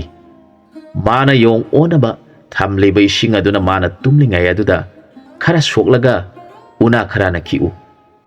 Karigumba mana yong olabadi nangbu poliba yoli aduna nangonda punba dugumna mabu pununu thamo hairakhi. Haujiti aina taglibasi kauganu. Nahak yong onaba ising asi saibirage. Hanagi gum yong onduna lehoro. Mahak lakpa thoklabadi khudong thiba thokani hainaduna yong onaba ising adu saibiraga hanagum punduna thambiramlaga Birbal magi lotpham maduda lotuna leikhre. Matam khara leiraga hingsabidu hanjalakle. Mahakna Rajkumaribu mi onaba isingdu sairaga mi olalaba matungda hairakhi. Ngasisu minam ngakta nami hairabada. Masu nupi aduna hana haibugum hairabada. Hingsabina ibi abangasidi ibian yamna ware. Samulam salam henba amaga thengnabada laksanaba ngamnadana lehore. Aduna ibian yamna wakre. Hayengdi mabu hataba yadi hairakhi. Magi wadu taraga Rajkumaridu thienba yadana kaple. Maduda hingsabina kari daurabagi isuna kapli badi hanglabada.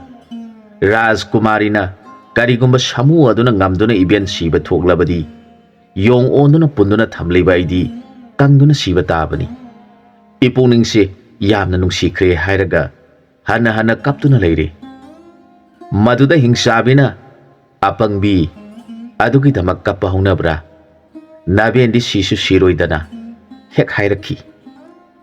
Iben adi sibiroi hairiba samu aduna karigumba ngamkhiba thoktuna siba tarabadi aidi mangjaroidra hairaga amu hana kaple.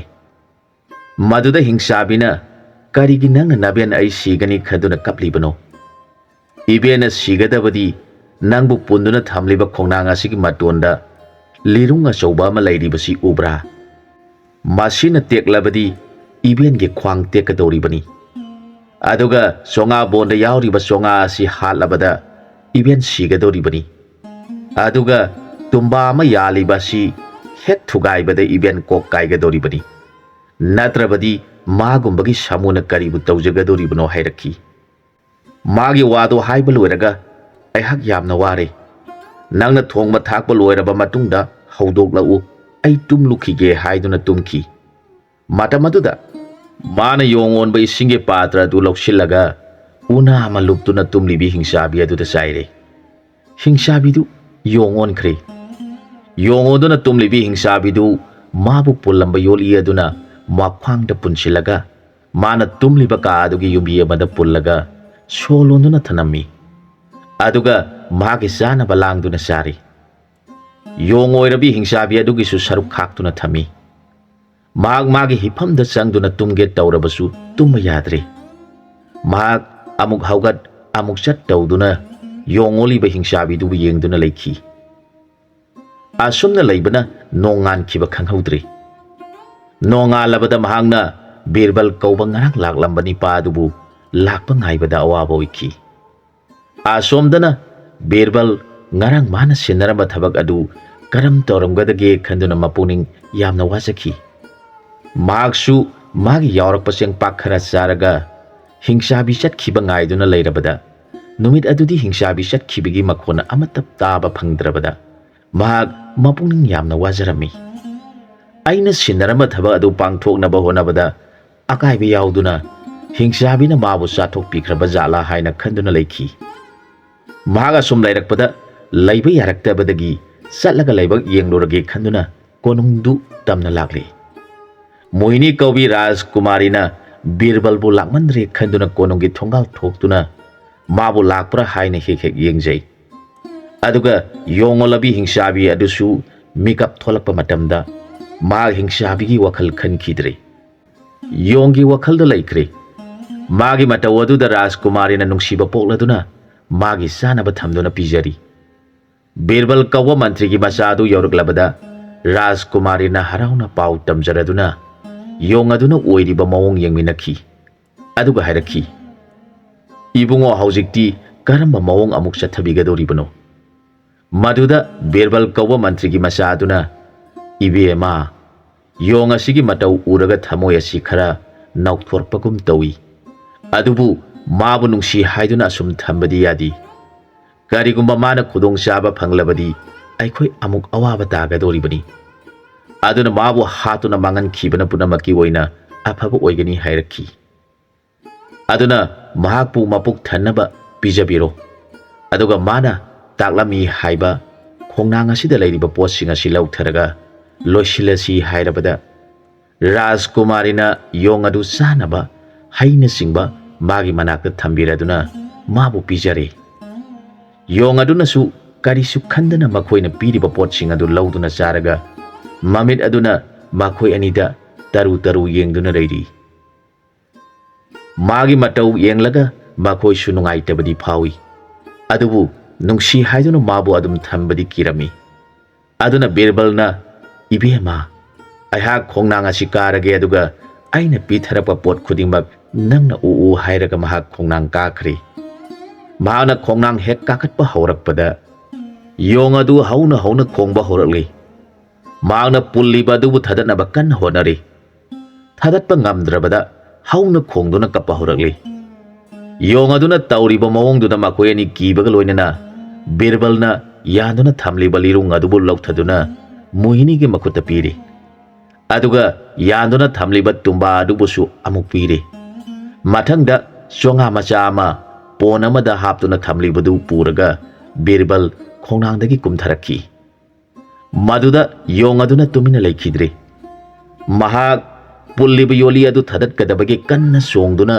khonjal hauna khongduna leire makhoi ni su kibaga loinena Birbalna khongnangdagi kumtharaklaga lirung adubu thudegli maduda yong adu kanna khonglakhi madugi tungda tumba adu thugaire yong adu makok kaire ma kanna khongduna laurakhi Birbalna songa ponda makut thingjenduna songa macha ma yauri budu pharaga songa dubu mangak thadatuna hale matamaduda yong du sire mahak sirabada Birbal amadi Rajkumari Mohini animak awabadu phaki Birbalna konungi mataida singmayam ama semduna yong asiba adu puthokduna mai thadokle madu loirabada Birbal Mohini bu yengladuna ibema nana konung manung asi ningthina sengdu aina taiden pungphai sing luptuna saitholake hairaduna hairi basing adu makhoi anina tawraba matungda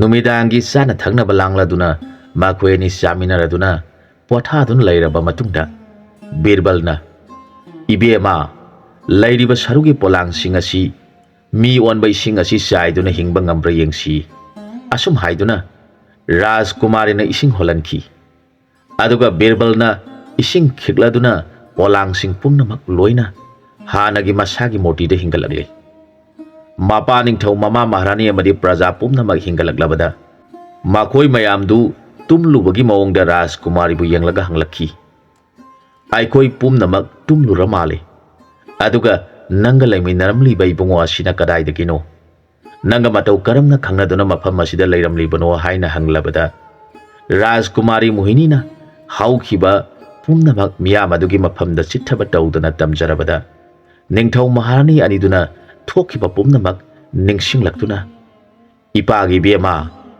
ꯅꯍꯥꯛꯀꯤ ꯅꯄꯥꯟꯗꯒꯤ ꯂꯥꯏꯒꯨꯝꯂꯕ ꯏꯕꯨꯡꯉꯣ ꯑꯁꯤ ꯊꯦꯡꯅꯗꯨꯅ ꯑꯩꯈꯣꯏ ꯈ꯭ꯋꯥꯏꯒꯤ ꯊꯋꯥꯏꯕꯨ ꯑꯃꯨꯛ ꯍꯟꯅ ꯍꯤꯡꯒꯠꯍꯟꯕꯤꯔꯦ ꯑꯗꯨꯅ ꯏꯕꯨꯡꯉꯣ ꯅꯉꯣꯟꯗ ꯅꯪꯅ ꯂꯨꯅ ꯆꯥꯅ ꯊꯝꯖꯔꯝꯕꯤ ꯏꯆꯥꯅꯨꯄꯤ ꯑꯁꯤ ꯄꯤꯖꯔꯕꯅꯤ ꯅꯪꯅ ꯂꯩꯕꯥꯛ ꯑꯁꯤꯒꯤ ꯅꯤꯡꯊꯧ ꯑꯣꯏꯕꯤꯗꯨꯅ ꯏꯆꯥꯅꯨꯄꯤꯅ ꯃꯍꯥꯔꯥꯅꯤ ꯑꯣꯏꯗꯨꯅ ꯄꯥꯜꯂꯣ ꯏꯄꯥꯗꯤ ꯑꯍꯟ ꯑꯣꯏꯔꯛꯂꯕꯅꯤ ꯍꯥꯏꯔꯛꯈꯤ ꯅꯤꯡꯊꯧꯒꯤ ꯋꯥꯗꯨ ꯍꯤꯡꯒꯠꯂꯛꯂꯤꯕ ꯄ꯭ꯔꯖꯥ ꯃꯌꯥꯝ ꯑꯗꯨꯅ ꯇꯥꯔꯗꯨꯅ ꯌꯥꯝꯅ ꯍꯔꯥꯎꯅꯈꯤ ꯋꯥꯗꯨꯗ ꯕꯤꯔꯕꯜ ꯀꯧꯕ ꯃꯟꯇ꯭ꯔꯤꯒꯤ ꯃꯆꯥꯅ ꯍꯥꯏꯖꯔꯛꯈꯤ ꯂꯥꯏꯅꯤꯡꯊꯧ ꯏꯕꯨꯡꯉꯣ ꯅꯅꯥꯏ ꯑꯩꯗꯤ ꯂꯨꯍꯣꯡꯗꯨꯅ ꯂꯩꯕꯥꯛ ꯑꯁꯤꯗ ꯅꯤꯡꯊꯧ ꯑꯣꯏꯗꯨꯅ ꯂꯩꯊꯣꯛꯄ ꯌꯥꯗ꯭ꯔꯤ ꯅꯅꯥꯏ ꯑꯩꯍꯥꯛ ꯑꯝꯕꯥꯄꯨꯔ ꯀꯧꯕ ꯗꯦꯁꯇꯒꯤꯅꯤ ꯅꯅꯥꯏ ꯑꯩꯍꯥꯛꯇꯤ ꯅꯤꯡꯊꯧꯒꯤ ꯃꯆꯥ ꯏꯕꯨꯡꯉꯣ ꯖꯨꯕ꯭ꯔꯥꯖ ꯕꯤꯔ ꯁꯤꯡꯍ ꯍꯥꯏꯕꯗꯨꯒꯤ ꯃꯅꯥꯏꯅꯤ ꯑꯩꯗꯤ ꯑꯩꯈꯣꯏ ꯑꯅꯤ ꯗꯦꯁ ꯀꯣꯏꯗꯨꯅ ꯏꯍꯩꯁꯤꯡ ꯈꯔ ꯇꯝꯂꯨꯁꯤ ꯍꯥꯏꯗꯨꯅ ꯗꯦꯁ ꯀꯣꯏꯖꯔꯛꯄꯅꯤ ꯈꯨꯗꯣꯡꯊꯤꯕ ꯑꯃꯗꯒꯤ ꯑꯩꯈꯣꯏ ꯑꯅꯤ ꯂꯝꯂꯣꯡ ꯑꯍꯨꯝ ꯐꯥꯡꯕ ꯑꯃꯗ ꯀꯥꯏꯅꯔꯦ ꯑꯩꯒꯤ ꯏꯕꯨꯡꯉꯣ ꯖꯨꯕ꯭ꯔꯥꯖꯀꯤ ꯂꯩꯐꯝ ꯈꯪꯗ꯭ꯔꯕꯗꯤ ꯑꯩꯅ ꯂꯨꯍꯣꯡꯗꯨꯅ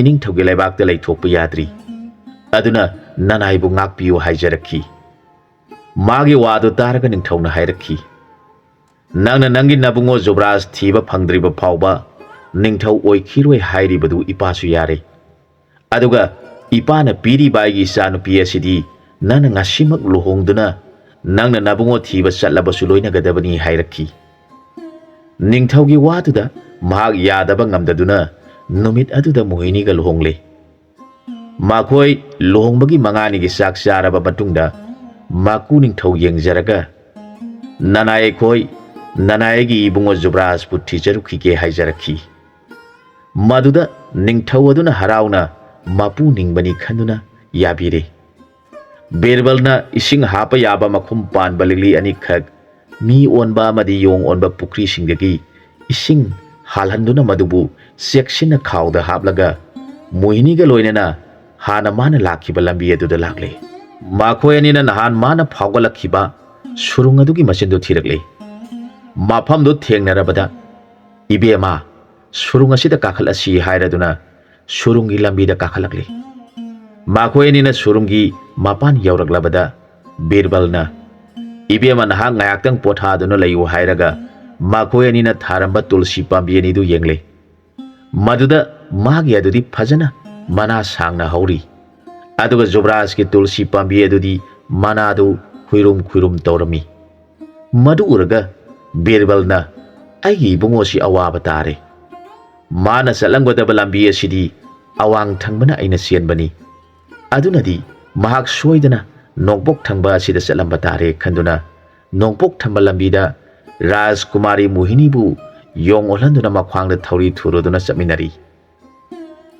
ꯑꯗꯨꯒ ꯅꯤꯡꯊꯧꯒꯤ ꯃꯆꯥ ꯏꯕꯨꯡꯉꯣ ꯑꯗꯨꯗꯤ ꯀꯩ ꯑꯗꯨꯅ ꯃꯈꯣꯏ ꯑꯅꯤꯕꯨ ꯇꯥꯟꯅꯕꯗꯒꯤ ꯈꯥꯏꯅꯗꯨꯅ ꯆꯦꯟꯈꯤꯕꯅ ꯑꯃꯅ ꯑꯋꯥꯡ ꯄꯥꯡꯕ ꯂꯝꯕꯤꯗ ꯑꯃꯅ ꯅꯣꯡꯄꯣꯛ ꯄꯥꯡꯕ ꯂꯝꯕꯤꯗ ꯆꯦꯟꯈꯤꯗꯨꯅ ꯅꯤꯡꯊꯧꯒꯤ ꯃꯆꯥ ꯖꯨꯕ꯭ꯔꯥꯖꯅ ꯅꯣꯡꯄꯣꯛ ꯄꯥꯡꯕ ꯂꯝꯕꯤꯗ ꯆꯦꯟꯈꯤꯕꯅ ꯃꯍꯥꯛꯁꯨ ꯃꯥꯒꯤ ꯃꯔꯨꯞ ꯃꯟꯇ꯭ꯔꯤꯒꯤ ꯃꯆꯥꯅꯤꯄꯥꯕꯨ ꯀꯔꯝ ꯇꯧꯔꯝꯒꯗꯧꯔꯤꯕꯅꯣ ꯀꯔꯤꯒꯨꯝꯕ ꯃꯥꯅ ꯁꯤꯔꯝꯕ ꯊꯣꯛꯂꯕꯗꯤ ꯃꯍꯥꯛꯁꯨ ꯑꯃꯨꯛ ꯍꯟꯅ ꯂꯩꯕꯥꯛ ꯑꯗꯨꯗ ꯍꯜꯂꯔꯣꯏ ꯍꯥꯏꯗꯨꯅ ꯂꯩꯔꯤꯕꯅꯤ ꯃꯍꯥꯛꯅ ꯑꯁꯨꯝ ꯆꯠꯂꯛꯄꯗ ꯂꯩꯕꯥꯛ ꯑꯗꯨꯗ ꯄꯥꯟꯕ ꯅꯤꯡꯊꯧꯒꯤ ꯃꯆꯥ ꯏꯕꯦꯝꯃ ꯔꯥꯖꯀꯨꯃꯥꯔꯤ ꯆꯟꯗ꯭ꯔꯂꯦꯈꯥ ꯀꯧꯕꯤ ꯑꯁꯤꯅ ꯃꯍꯥꯛꯀꯤ ꯕꯣꯔ ꯑꯣꯏꯒꯗꯕ ꯃꯤꯁꯛꯇꯤ ꯃꯥꯅ ꯋꯥꯍꯪ ꯑꯃꯈꯛ ꯍꯪꯒꯅꯤ ꯃꯗꯨꯒꯤ ꯄꯥꯎꯈꯨꯝ ꯄꯤꯕ ꯉꯝꯕ ꯅꯤꯄꯥꯗ ꯃꯍꯥꯛ ꯂꯩꯒꯅꯤ ꯉꯝꯗ꯭ꯔꯕꯗꯤ ꯃꯈꯣꯏ ꯃꯥꯒꯤ ꯃꯅꯥꯏ ꯑꯣꯏꯕ ꯍꯥꯏꯕ ꯋꯥꯐꯝ ꯑꯁꯤ ꯊꯝꯗꯨꯅ ꯂꯩꯔꯤ ꯃꯗꯨꯗ ꯂꯩꯕꯥꯛ ꯂꯩꯕꯥꯛꯇꯒꯤ ꯅꯤꯡꯊꯧ ꯃꯆꯥ ꯀꯌꯥ ꯂꯥꯛꯇꯨꯅ ꯔꯥꯖꯀꯨꯃꯥꯔꯤꯗ ꯋꯥꯍꯪ ꯍꯪꯕꯤꯅꯕ ꯂꯥꯛꯆꯈꯤ ꯔꯥꯖꯀꯨꯃꯥꯔꯤꯅ ꯃꯥꯅ ꯊꯝꯂꯤꯕ ꯑꯅꯤꯡꯕꯁꯤꯡꯗꯨ ꯅꯤꯡꯊꯧ ꯃꯆꯥꯁꯤꯡꯗ ꯍꯥꯏꯔꯦ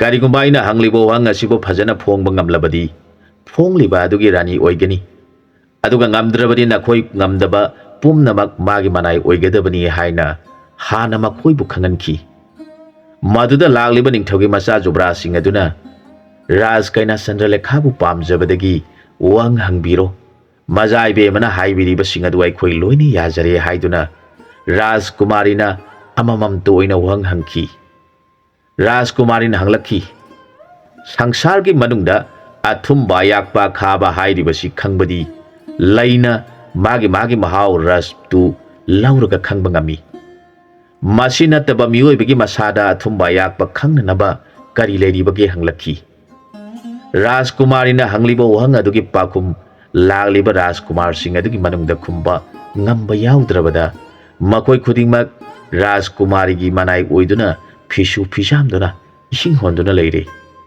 ꯍꯥꯏꯔꯤꯕꯁꯤꯡ ꯑꯁꯤꯒꯤ ꯃꯅꯨꯡꯗ ꯔꯥꯖꯀꯨꯃꯥꯔ ꯕꯤꯔꯁꯤꯡꯍꯥꯁꯨ ꯌꯥꯎꯔꯤ꯫ ꯔꯥꯖꯀꯨꯃꯥꯔ ꯑꯁꯤꯅ ꯂꯥꯛꯄꯗ ꯅꯤꯡꯊꯧ ꯃꯆꯥꯁꯤꯡꯅ ꯍꯥꯏꯅꯕ ꯉꯥꯡꯅꯕ ꯑꯗꯨ ꯇꯥꯔꯗꯨꯅ ꯃꯥꯁꯨ ꯃꯔꯥꯏꯕꯛ ꯌꯦꯡꯒꯦ ꯈꯟꯗꯨꯅ ꯌꯥꯎꯔꯨꯕꯗꯒꯤ ꯃꯍꯥꯛ ꯍꯧꯖꯤꯛ ꯔꯥꯖꯀꯨꯃꯥꯔꯤ ꯑꯗꯨꯒꯤ ꯏꯔꯨꯖꯅꯕ ꯏꯁꯤꯡ ꯍꯣꯟꯗꯨꯅ ꯂꯩꯔꯦ꯫ ꯃꯔꯦꯡꯕꯥꯟꯗ ꯆꯩ ꯑꯃꯗ ꯏꯁꯤꯡ ꯄꯥꯇ꯭ꯔ ꯑꯅꯤ ꯅꯥꯃ ꯅꯥꯃ ꯌꯥꯟꯗꯨꯅ ꯅꯨꯃꯤꯠ ꯈꯨꯗꯤꯡꯒꯤ ꯔꯥꯖꯀꯨꯃꯥꯔꯤꯒꯤ ꯏꯁꯤꯡ ꯍꯣꯟꯕ ꯂꯦꯞꯇ꯭ꯔꯤ꯫ ꯄꯥꯎ ꯑꯗꯨ ꯃꯟꯇ꯭ꯔꯤꯒꯤ ꯃꯆꯥ ꯑꯗꯨꯅ ꯌꯣꯡ ꯑꯗꯨꯒ ꯂꯣꯏꯅꯅ ꯃꯕꯨꯡꯉꯣ ꯊꯤꯔꯛꯄꯗ ꯂꯝꯕꯤꯗ ꯃꯤꯅ ꯉꯥꯡꯅꯕ ꯇꯥꯔꯦ꯫ ꯃꯗꯨꯗ ꯕꯤꯔꯕꯜꯅ ꯃꯕꯨꯡꯉꯣ ꯖꯨꯕ꯭ꯔꯥꯖ ꯁꯣꯏꯗꯅ ꯌꯥꯎꯔꯝꯂꯒꯅꯤ ꯈꯟꯗꯨꯅ ꯑꯩꯅ ꯑꯁꯨꯝꯅ ꯆꯠꯂꯕꯗꯤ ꯃꯤꯅ ꯈꯪꯈꯤꯕ ꯇꯥꯔꯦ ꯈꯟꯗꯨꯅ ꯂꯝꯕꯣꯏꯕꯒꯤ ꯐꯤ ꯃꯈꯣꯏꯒꯤ ꯀꯩꯊꯦꯜꯗꯒꯤ ꯂꯩꯔꯒ ꯁꯦꯠꯂꯦ꯫ ꯑꯗꯨꯒ ꯃꯁꯛ ꯈꯪꯗꯅꯕ ꯃꯀꯣꯏ ꯍꯥꯞꯂꯦ꯫ ꯑꯁꯨꯝꯅ ꯂꯥꯛꯄꯅ ꯅꯤꯡꯊꯧꯒꯤ ꯃꯆꯥꯅ ꯏꯁꯤꯡ ꯁꯣꯛꯂꯤꯕ ꯃꯐꯝꯗꯨ ꯌꯧꯔꯛꯂꯦ꯫ ꯃꯐꯝ ꯑꯗꯨꯗ ꯃꯍꯥꯛ ꯄꯣꯊꯥꯗꯨꯅ ꯂꯩꯈꯤ꯫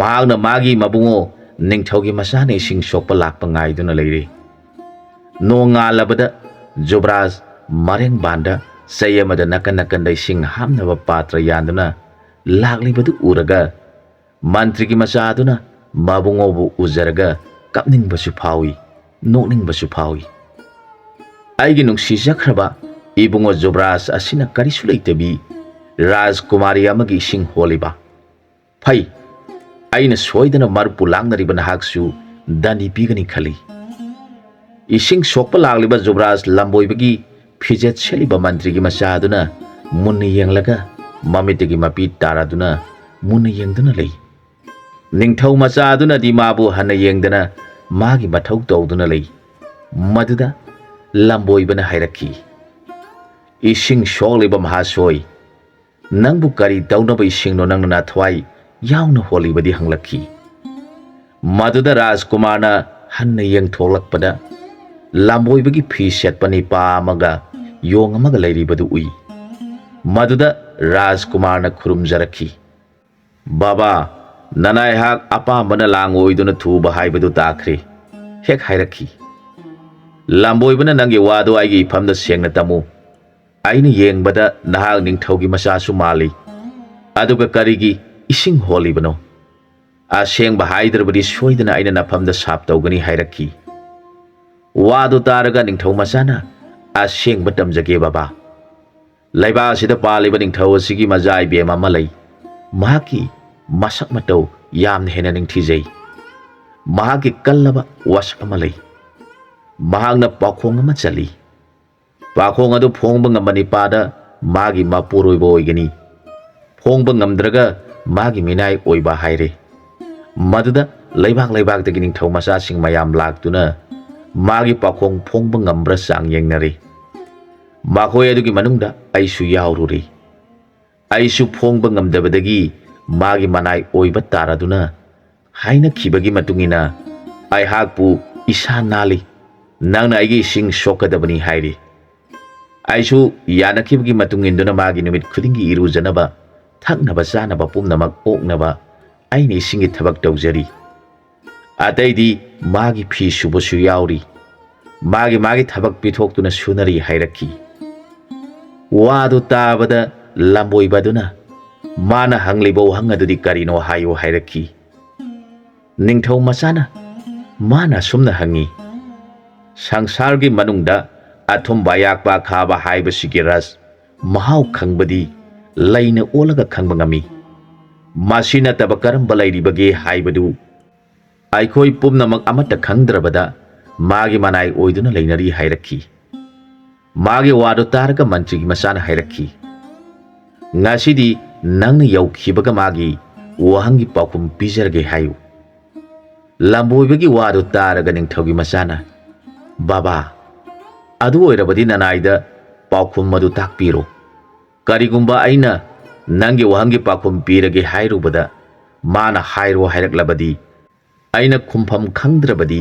ꯃꯗꯨꯅ ꯍꯦꯟꯅ ꯈꯨꯗꯣꯡ ꯆꯥꯔꯣꯏ ꯍꯥꯏꯔꯛꯈꯤ꯫ ꯅꯤꯡꯊꯧ ꯃꯆꯥꯒꯤ ꯋꯥꯗꯨ ꯇꯥꯔꯒ ꯂꯝꯕꯣꯏꯕꯅ ꯐꯔꯦ ꯅꯪꯅ ꯑꯗꯨꯝꯅ ꯈꯜꯂꯕꯗꯤ ꯑꯁꯨꯝꯅ ꯈꯨꯝꯒꯗꯕꯅꯤ ꯑꯊꯨꯝꯕ ꯑꯌꯥꯛꯄ ꯈꯥꯕ ꯍꯥꯏꯔꯤꯕꯁꯤꯕꯨ ꯈꯪꯕꯗꯤ ꯂꯩꯅ ꯊꯦꯡꯅꯔꯒ ꯈꯪꯕꯅꯤ ꯃꯗꯨꯗꯒꯤ ꯍꯦꯟꯅ ꯊꯨꯝꯃꯤ ꯌꯥꯛꯏ ꯈꯥꯏ ꯈꯪꯕꯗꯤ ꯆꯤꯝꯕꯥꯅ ꯈꯪꯕꯅꯤ ꯍꯥꯏꯔꯛꯈꯤ ꯂꯥꯝꯕꯣꯏꯕꯒꯤ ꯋꯥꯗꯨ ꯇꯥꯔꯒ ꯅꯤꯡꯊꯧꯒꯤ ꯃꯆꯥꯅ ꯀꯔꯝꯅ ꯆꯤꯟꯕꯥꯅ ꯈꯪꯒꯗꯧꯔꯤꯕꯅꯣ ꯍꯪꯂꯛꯈꯤ ꯂꯥꯝꯕꯣꯏꯕꯅ ꯍꯥꯏꯔꯛꯏ ꯆꯤꯝꯕꯥꯟꯗꯒꯤ ꯍꯥꯏꯗꯣꯛꯂꯛꯄ ꯋꯥꯍꯩ ꯑꯗꯨꯗꯒꯤ ꯑꯊꯨꯝꯕ ꯋꯥꯍꯩ ꯑꯌꯥꯛꯄ ꯋꯥꯍꯩ ꯑꯈꯥꯕ ꯋꯥꯍꯩꯁꯤꯡ ꯌꯥꯎꯔꯤꯕ ꯑꯗꯨꯕꯨꯅꯤ ꯃꯥꯅ ꯍꯥꯏꯔꯤꯕꯗꯨ ꯋꯥꯗꯨ ꯇꯥꯔꯒ ꯖꯨꯕ꯭ꯔꯥꯖꯅ ꯕꯥꯕꯥꯅ ꯇꯥꯛꯄꯤꯕꯗ ꯑꯩꯍꯥꯛ ꯚꯥꯞ ꯈꯔ ꯇꯥꯖꯔꯦ ꯕꯥꯕꯥ ꯑꯩꯍꯥꯛꯇꯤ ꯅꯤꯡꯊꯧꯒꯤ ꯃꯆꯥꯅꯤ ꯍꯥꯏꯗꯨꯅ ꯄꯪꯂꯩꯗ ꯂꯩꯖꯕꯅꯤ ꯑꯩꯒꯤ ꯍꯥꯏꯕꯕꯨ ꯅꯨꯡꯁꯤꯖꯈ꯭ꯔꯕ ꯑꯩꯒꯤ ꯃꯔꯨꯞ ꯑꯃ ꯂꯩ ꯃꯍꯥꯛ ꯌꯥꯎꯔꯝꯂꯕꯗꯤ ꯕꯥꯕꯥꯅ ꯍꯥꯏꯕꯤꯔꯤꯕ ꯄꯨꯝꯅꯃꯛꯇꯨ ꯈꯪꯂꯝꯒꯗꯕꯅꯤ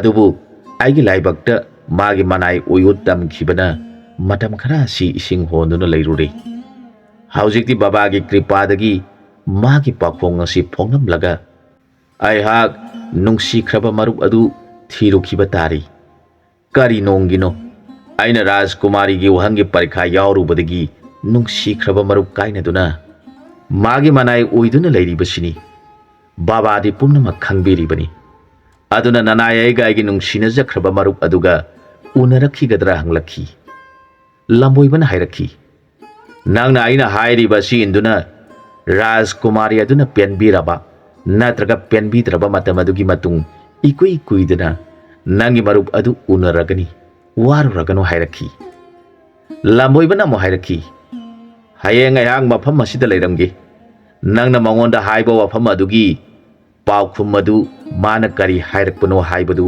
ꯑꯩꯉꯣꯟꯗ ꯇꯝꯃꯨ ꯉꯁꯤꯒꯤꯗꯤ ꯆꯠꯂꯣ ꯍꯥꯏꯔꯛꯈꯤ ꯅꯤꯡꯊꯧ ꯃꯆꯥꯗꯨ ꯏꯁꯤꯡ ꯄꯨꯗꯨꯅ ꯆꯠꯈ꯭ꯔꯦ ꯃꯥꯅ ꯏꯁꯤꯡ ꯄꯨꯁꯤꯟꯈꯤꯕꯗ ꯔꯥꯖꯀꯨꯃꯥꯔꯤꯅ ꯍꯥꯏꯔꯛꯈꯤ ꯀꯔꯤ ꯇꯧꯔꯦ ꯀꯨꯏꯅ ꯆꯪꯂꯤꯕꯗꯤ ꯔꯥꯖꯀꯨꯃꯥꯔꯅ ꯈꯨꯝꯂꯛꯈꯤ ꯏꯕꯦꯝꯃꯅ ꯅꯍꯥꯟ ꯍꯪꯈꯤꯕ ꯋꯥꯍꯪ ꯑꯗꯨꯒꯤ ꯄꯥꯎꯈꯨꯝꯗꯨ ꯉꯁꯤ ꯄꯤꯖꯔꯒꯦ ꯔꯥꯖꯀꯨꯃꯥꯔꯤꯅ ꯍꯥꯏꯔꯛꯏ ꯅꯪꯅ ꯃꯇꯝ ꯀꯣꯏꯔꯛꯂꯤꯕ ꯑꯁꯤꯅꯗꯤ ꯑꯈꯪꯕ ꯇꯥꯟꯅꯔꯨꯕ ꯅꯠꯇ꯭ꯔꯥ ꯅꯤꯡꯊꯧ ꯃꯆꯥꯅ ꯏꯕꯦꯝꯃꯅ ꯍꯪꯈꯤꯕ ꯃꯇꯝ ꯑꯗꯨꯗ ꯊꯨꯅ ꯄꯥꯎꯈꯨꯝ ꯄꯤꯔꯨꯔꯕꯗꯤ ꯏꯕꯦꯝꯃꯅ ꯃꯁꯤꯗꯤ ꯍꯩꯃꯟ ꯁꯤꯡꯃꯜꯂꯤ ꯈꯟꯗꯨꯅ ꯁꯥꯎꯈꯤꯕꯁꯨ ꯌꯥꯏ ꯍꯥꯏꯅ ꯈꯟꯈꯤꯕꯅꯅꯤ ꯍꯥꯏꯔꯛꯈꯤ ꯔꯥꯖꯀꯨꯃꯥꯔꯤꯅ ꯄꯔꯤꯈꯥ ꯍꯪꯂꯤꯕ ꯋꯥꯍꯪꯒꯤ ꯄꯥꯎꯈꯨꯝꯗꯨ ꯃꯥꯅ ꯄꯤꯔꯤꯕ ꯄꯨꯡꯐꯝ ꯑꯗꯨꯗꯒꯤ ꯍꯦꯟꯗꯣꯛꯈ꯭ꯔꯕꯗꯤ ꯑꯃꯨꯛ ꯍꯟꯅ ꯈꯨꯝꯕ ꯌꯥꯗꯕꯅꯤ ꯑꯗꯨꯅ ꯅꯪꯁꯨ ꯑꯈꯪꯕ ꯃꯤ ꯇꯥꯟꯅꯔꯨꯔꯒ ꯍꯥꯏꯔꯛꯄ ꯋꯥꯐꯝꯅꯤ ꯃꯗꯨ ꯑꯩꯅ ꯌꯥꯅꯤꯡꯗꯦ ꯍꯥꯏꯔꯛꯈꯤ ꯔꯥꯖꯀꯨꯃꯥꯔ ꯃꯈꯥ ꯇꯥꯈꯤꯗ꯭ꯔꯦ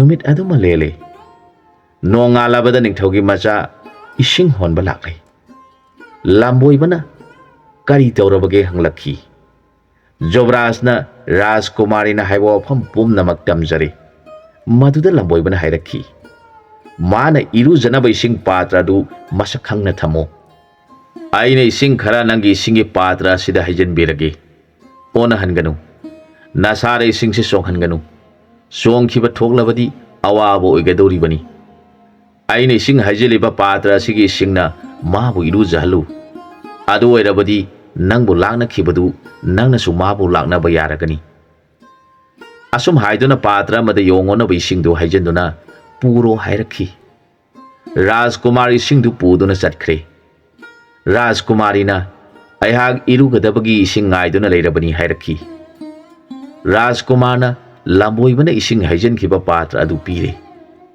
ꯔꯥꯖꯀꯨꯃꯥꯔꯤꯅ ꯏꯁꯤꯡ ꯑꯗꯨ ꯏꯔꯨꯖꯔꯕꯗ ꯃꯍꯥꯛ ꯌꯣꯡ ꯑꯣꯟꯈ꯭ꯔꯦ ꯂꯩꯔꯤꯕ ꯃꯤꯄꯨꯝ ꯈꯨꯗꯤꯡꯃꯛꯅ ꯀꯔꯤ ꯃꯇꯧꯅꯣ ꯔꯥꯖꯀꯨꯃꯥꯔꯤ ꯌꯣꯡ ꯑꯣꯟꯈ꯭ꯔꯦ ꯉꯥꯡꯅꯩ ꯃꯗꯨꯗ ꯃꯥꯒꯤ ꯃꯤꯅꯥꯏ ꯑꯣꯏꯗꯨꯅ ꯂꯩꯔꯤꯕ ꯅꯤꯡꯊꯧ ꯃꯆꯥ ꯃꯌꯥꯝ ꯑꯗꯨꯅ ꯀꯂꯛ ꯄꯦꯜꯂꯤꯗ ꯃꯥ ꯑꯩꯈꯣꯏ ꯃꯌꯥꯝꯒꯤ ꯗꯣꯁꯅ ꯌꯣꯡ ꯑꯣꯜꯂꯕꯗꯤ ꯉꯥꯡꯅꯩ ꯃꯄꯥ ꯅꯤꯡꯊꯧꯗ ꯇꯥꯛꯇꯨꯅ ꯔꯥꯖꯀꯨꯃꯥꯔꯤꯅ ꯌꯣꯡ ꯑꯣꯟꯕ ꯑꯗꯨꯕꯨ ꯃꯤꯌꯥꯝ ꯆꯪꯗꯨꯅ ꯐꯥꯔꯦ ꯑꯗꯨꯒ ꯃꯈ꯭ꯋꯥꯡꯗ ꯌꯣꯂꯤ ꯊꯨꯔꯗꯨꯅ ꯄꯨꯟꯗꯨꯅ ꯆꯠꯈꯤꯗꯅꯕ ꯊꯝꯂꯦ ꯅꯤꯡꯊꯧꯅ ꯂꯩꯕꯥꯛ ꯑꯗꯨꯗ ꯂꯩꯕ ꯑꯈꯪꯕ ꯄꯨꯝꯅꯃꯛ ꯀꯧꯈꯠꯇꯨꯅ ꯌꯦꯡꯍꯜꯂꯦ ꯀꯥꯅꯕ ꯐꯪꯗ꯭ꯔꯕꯗ ꯅꯤꯡꯊꯧꯒꯤ ꯄꯨꯛꯅꯤꯡ ꯌꯥꯝꯅ ꯋꯥꯔꯦ ꯅꯤꯡꯊꯧꯅ ꯍꯥꯏꯔꯛꯈꯤ ꯑꯩꯒꯤ ꯏꯆꯥ ꯑꯁꯤꯕꯨ ꯐꯍꯟꯕ ꯉꯝꯕ ꯃꯤꯑꯣꯏꯗ ꯃꯍꯥꯛꯄꯨ ꯂꯨꯍꯣꯡꯗꯨꯅ ꯁꯅꯥ ꯂꯨꯄꯥꯒ ꯀꯣꯟꯅꯅ ꯑꯎꯟꯄꯣꯠ ꯆꯥꯃ ꯈꯨꯖꯤꯡ ꯑꯣꯏꯗꯨꯅ ꯄꯤꯖꯒꯅꯤ ꯍꯥꯏꯅ ꯂꯥꯎꯊꯣꯔꯛꯈꯤ ꯃꯗꯨ ꯑꯣꯏꯔꯕꯁꯨ ꯀꯅꯥ ꯑꯃꯠꯇꯅ ꯐꯍꯟꯕ ꯉꯝꯗ꯭ꯔꯕꯗ ꯅꯤꯡꯊꯧꯒꯤ ꯑꯋꯥꯕ ꯑꯣꯏꯔꯤꯉꯩꯗ ꯂꯝꯕꯣꯏꯕ ꯌꯣꯡ ꯄꯨꯕ ꯑꯃ ꯀꯣꯅꯨꯡꯗ ꯂꯥꯛꯂꯝꯃꯤ꯫ ꯃꯥꯕꯨ ꯎꯕꯗ ꯅꯤꯡꯊꯧꯅ ꯍꯥꯏꯖꯔꯛꯈꯤ, "ꯕꯥꯕꯥ ꯂꯥꯏꯅꯤꯡꯕ, ꯅꯐꯝꯗ ꯅꯅꯥꯏꯅ ꯆꯪꯖꯔꯤ꯫ ꯅꯅꯥꯏꯒꯤ ꯏꯆꯥꯅꯨꯄꯤ ꯑꯃꯠꯇ ꯄꯣꯛꯆꯕꯤ ꯑꯁꯤ ꯃꯐꯝ ꯈꯪꯗꯅ ꯌꯣꯡ ꯑꯣꯟꯗꯨꯅ ꯂꯩꯈ꯭ꯔꯦ꯫ ꯕꯥꯕꯥꯅ ꯆꯥꯟꯕꯤꯗꯨꯅ ꯏꯆꯥ ꯑꯁꯤꯕꯨ ꯑꯃꯨꯛ ꯍꯟꯅ ꯌꯣꯡꯗꯒꯤ ꯃꯤ ꯑꯃꯨꯛ ꯍꯟꯅ ꯑꯣꯜꯍꯟꯕꯤꯌꯨ" ꯍꯥꯏꯖꯔꯛꯈꯤ꯫ ꯅꯤꯡꯊꯧꯒꯤ ꯋꯥꯗꯨ ꯇꯥꯔꯒ ꯂꯝꯕꯣꯏꯕ ꯑꯗꯨꯅ, "ꯍꯦ ꯔꯥꯖꯟ, ꯅꯆꯥꯅꯨꯄꯤꯅ ꯑꯣꯜꯂꯤꯕ ꯌꯣꯡ ꯑꯗꯨ ꯃꯐꯝ ꯑꯁꯤꯗ ꯄꯣꯔꯛꯎ꯫ ꯀꯔꯝꯅ ꯃꯥꯅ ꯌꯣꯡ ꯑꯣꯜꯂꯤꯕꯅꯣ ꯍꯥꯏꯕꯗꯨ ꯑꯩꯅ ꯌꯦꯡꯈꯤꯒꯦ" ꯍꯥꯏꯔꯛꯈꯤ꯫ ꯅꯤꯡꯊꯧꯅ ꯃꯅꯥꯏꯁꯤꯡꯗ ꯌꯣꯡ ꯑꯗꯨꯕꯨ ꯂꯝꯕꯣꯏꯕꯒꯤ ꯅꯥꯛꯇ ꯄꯨꯍꯜꯂꯛꯂꯦ꯫ ꯁꯥꯙꯨ ꯂꯝꯕꯣꯏꯕ ꯑꯗꯨꯅ ꯌꯣꯡꯗꯨꯕꯨ ꯃꯨꯟꯅ ꯌꯦꯡꯂꯒ ꯍꯥꯏꯔꯛꯈꯤ, "ꯃꯍꯥꯔꯥꯖ, ꯅꯖꯥ ꯏꯕꯦꯝꯃ ꯑꯁꯤꯗꯤ ꯃꯤꯒꯤ ꯃꯄꯥꯞ ꯃꯌꯥꯝ ꯑꯃ ꯂꯪꯁꯤꯜꯂꯦ, ꯇꯧꯍꯩꯗꯕ ꯊꯕꯛ ꯀꯌꯥ ꯇꯧꯈ꯭ꯔꯦ꯫ ꯑꯗꯨꯅ ꯃꯍꯥꯛ ꯌꯣꯡ ꯑꯣꯟꯗꯨꯅ ꯂꯩꯌꯨ ꯍꯥꯏꯅ ꯇꯝꯈ꯭ꯔꯦ꯫ ꯑꯗꯨꯃꯛꯄꯨ ꯑꯩꯅ ꯍꯥꯏꯖꯕꯗ ꯃꯍꯥꯔꯥꯖꯅ ꯌꯥꯕꯤꯔꯕꯗꯤ ꯍꯥꯟꯅꯒꯤ ꯃꯍꯥꯛꯀꯤ ꯐꯤꯕꯝꯗ ꯍꯟꯖꯤꯜꯍꯟꯕꯗꯤ ꯉꯝꯒꯅꯤ" ꯍꯥꯏꯖꯔꯛꯈꯤ꯫ ꯂꯝꯕꯣꯏꯕꯒꯤ ꯋꯥꯗꯨ ꯇꯥꯔꯒ ꯅꯤꯡꯊꯧꯅ ꯍꯥꯏꯔꯛꯈꯤ, "ꯇꯥꯛꯄꯤꯌꯨ, ꯕꯥꯕꯥꯅ ꯇꯥꯛꯄꯤꯕ ꯈꯨꯗꯤꯡꯃꯛ ꯑꯩꯍꯥꯛ ꯌꯥꯖꯒꯅꯤ" ꯍꯥꯏꯔꯛꯈꯤ꯫ ꯂꯝꯕꯣꯏꯕꯅ, "ꯐꯔꯦ, ꯑꯗꯨ ꯑꯣꯏꯔꯕꯗꯤ ꯃꯍꯥꯛꯅ ꯐꯥꯖꯤꯟꯗꯨꯅ ꯃꯅꯥꯏ ꯑꯣꯏꯅ ꯊꯝꯂꯤꯕ ꯅꯤꯡꯊꯧ ꯃꯆꯥꯁꯤꯡ ꯑꯗꯨ ꯍꯥꯟꯅ ꯊꯥꯗꯣꯛꯈ꯭ꯔꯁꯤ꯫ ꯃꯈꯣꯏꯕꯨ ꯑꯩꯒꯤ ꯅꯥꯛꯇ ꯂꯥꯛꯍꯟꯕꯤꯌꯨ꯫ ꯑꯗꯨꯒ ꯑꯃꯅ ꯔꯥꯖꯀꯨꯃꯥꯔꯤꯅ ꯏꯁꯤꯡ ꯍꯣꯜꯍꯟꯗꯨꯅ ꯊꯝꯂꯤꯕ ꯔꯥꯖꯀꯨꯃꯥꯔ ꯑꯗꯨꯕꯨꯗꯤ ꯊꯥꯗꯣꯛꯈꯤꯕ ꯌꯥꯗ꯭ꯔꯤ꯫ ꯃꯍꯥꯛꯄꯨ ꯏꯁꯤꯡ ꯍꯣꯜꯍꯟꯗꯨꯅ ꯇꯧꯍꯩꯗꯕ ꯊꯕꯛ ꯑꯁꯤ ꯅꯖꯥ ꯏꯕꯦꯝꯃꯅ ꯇꯧꯔꯨꯕꯒꯤ ꯐꯜꯅꯤ꯫ ꯑꯗꯨꯅ ꯏꯅꯤꯡꯊꯧꯅ ꯅꯖꯥ ꯏꯕꯦꯝ ꯑꯁꯤ ꯃꯉꯣꯟꯗ ꯗꯥꯟ ꯇꯧꯗꯨꯅ ꯃꯥꯒꯤ ꯃꯔꯥꯟ ꯀꯣꯛꯁꯅꯕ ꯏꯁꯤꯡ ꯍꯣꯜꯍꯟꯕ ꯖꯨꯕꯔꯥꯖ ꯑꯁꯤꯗ ꯄꯤꯈ꯭ꯔꯁꯤ ꯍꯥꯏꯔꯕꯗꯤ ꯅꯖꯥ ꯏꯕꯦꯝꯃ ꯑꯃꯨꯛ ꯃꯤ ꯑꯣꯏꯔꯛꯄꯁꯨ ꯌꯥꯏ, ꯅꯠꯇ꯭ꯔꯕꯗꯤ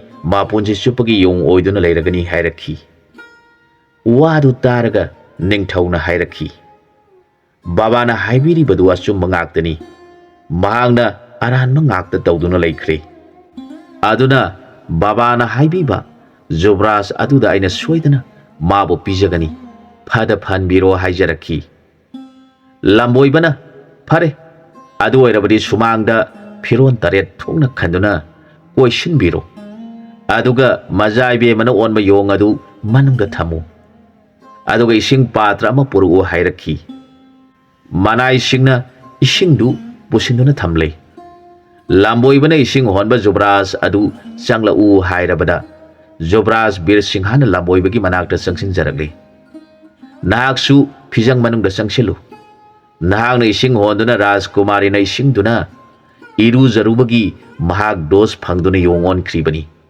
ꯑꯗꯨꯅ ꯅꯪꯅ ꯉꯁꯤ ꯍꯥꯏꯕ ꯅꯨꯃꯤꯠ ꯑꯁꯤꯗꯒꯤ ꯅꯪꯒꯤ ꯅꯄꯥꯞ ꯀꯣꯛꯆꯗꯨꯅ ꯍꯥꯟꯅꯒꯤ ꯔꯥꯖꯀꯨꯃꯥꯔꯤꯗꯨ ꯑꯣꯟꯖꯗꯨꯅ ꯑꯩꯒꯤ ꯁꯦꯕꯥ ꯑꯃꯨꯛ ꯍꯟꯅ ꯇꯧꯖꯗꯨꯅ ꯅꯄꯥꯞ ꯑꯗꯨ ꯀꯣꯛꯆꯕ ꯑꯣꯏꯖꯔꯣ ꯍꯥꯏꯗꯨꯅ ꯌꯣꯡ ꯑꯁꯤꯗ ꯏꯁꯤꯡ ꯑꯁꯤ ꯍꯩꯖꯤꯟꯒꯗꯕꯅꯤ" ꯍꯥꯏꯅ ꯃꯤꯌꯥꯝ ꯃꯃꯥꯡ ꯑꯗꯨꯗ ꯍꯥꯏꯔꯒ ꯂꯝꯕꯣꯏꯕꯒ ꯂꯣꯏꯅꯅ ꯔꯥꯖꯀꯨꯃꯥꯔ ꯐꯤꯖꯪ ꯃꯅꯨꯡꯗ ꯌꯣꯡꯒꯤ ꯃꯅꯥꯛꯇ ꯆꯪꯈ꯭ꯔꯦ꯫ ꯂꯝꯕꯣꯏꯕꯅ ꯂꯤꯛꯂꯤ ꯃꯆꯥ ꯑꯃꯗ ꯃꯤ ꯑꯣꯟꯅꯕ ꯏꯁꯤꯡ ꯄꯨꯔꯛꯂꯤꯕ ꯑꯗꯨꯗꯒꯤ ꯄꯥꯇ꯭ꯔꯒꯤ ꯏꯁꯤꯡꯗꯨꯗ ꯈꯔ ꯌꯥꯟꯁꯤꯜꯂꯦ꯫ ꯑꯗꯨꯒ ꯃꯤꯌꯥꯝ ꯇꯥꯅꯕ ꯍꯥꯏꯔꯛꯈꯤ, "ꯔꯥꯖꯀꯨꯃꯥꯔ, ꯅꯍꯥꯛꯅ ꯑꯩꯅ ꯍꯥꯏꯈꯤꯕ, ꯅꯪꯅ ꯑꯩꯕꯨ ꯏꯁꯤꯡ ꯍꯣꯜꯍꯟꯗꯨꯅ ꯅꯄꯥꯞ ꯂꯪꯁꯤꯟꯈꯤꯕꯗꯨꯅ ꯌꯣꯡ ꯑꯣꯜꯂꯤꯕꯗꯨ ꯑꯩꯅ ꯊꯃꯣꯏ ꯁꯦꯡꯅ ꯅꯄꯥꯞ ꯑꯗꯨ ꯀꯣꯛꯆꯗꯨꯅ ꯃꯤ ꯑꯣꯜꯂꯛꯇꯨꯅ ꯑꯩꯒꯤ ꯁꯦꯕꯥ ꯇꯧꯖꯔꯣ꯫ ꯃꯇꯨꯡꯗ ꯅꯄꯥꯞ ꯂꯩꯍꯧꯗꯅꯕ ꯉꯁꯤ ꯑꯩꯅ ꯏꯔꯨꯕꯤꯔꯤꯕ ꯑꯁꯤꯅ ꯑꯔꯣꯏꯕ ꯑꯣꯏꯖꯔꯣ" ꯍꯥꯏꯔꯒ ꯃꯥꯕꯨ ꯏꯔꯨꯕꯤꯔꯣ ꯍꯥꯏꯔꯛꯈꯤ꯫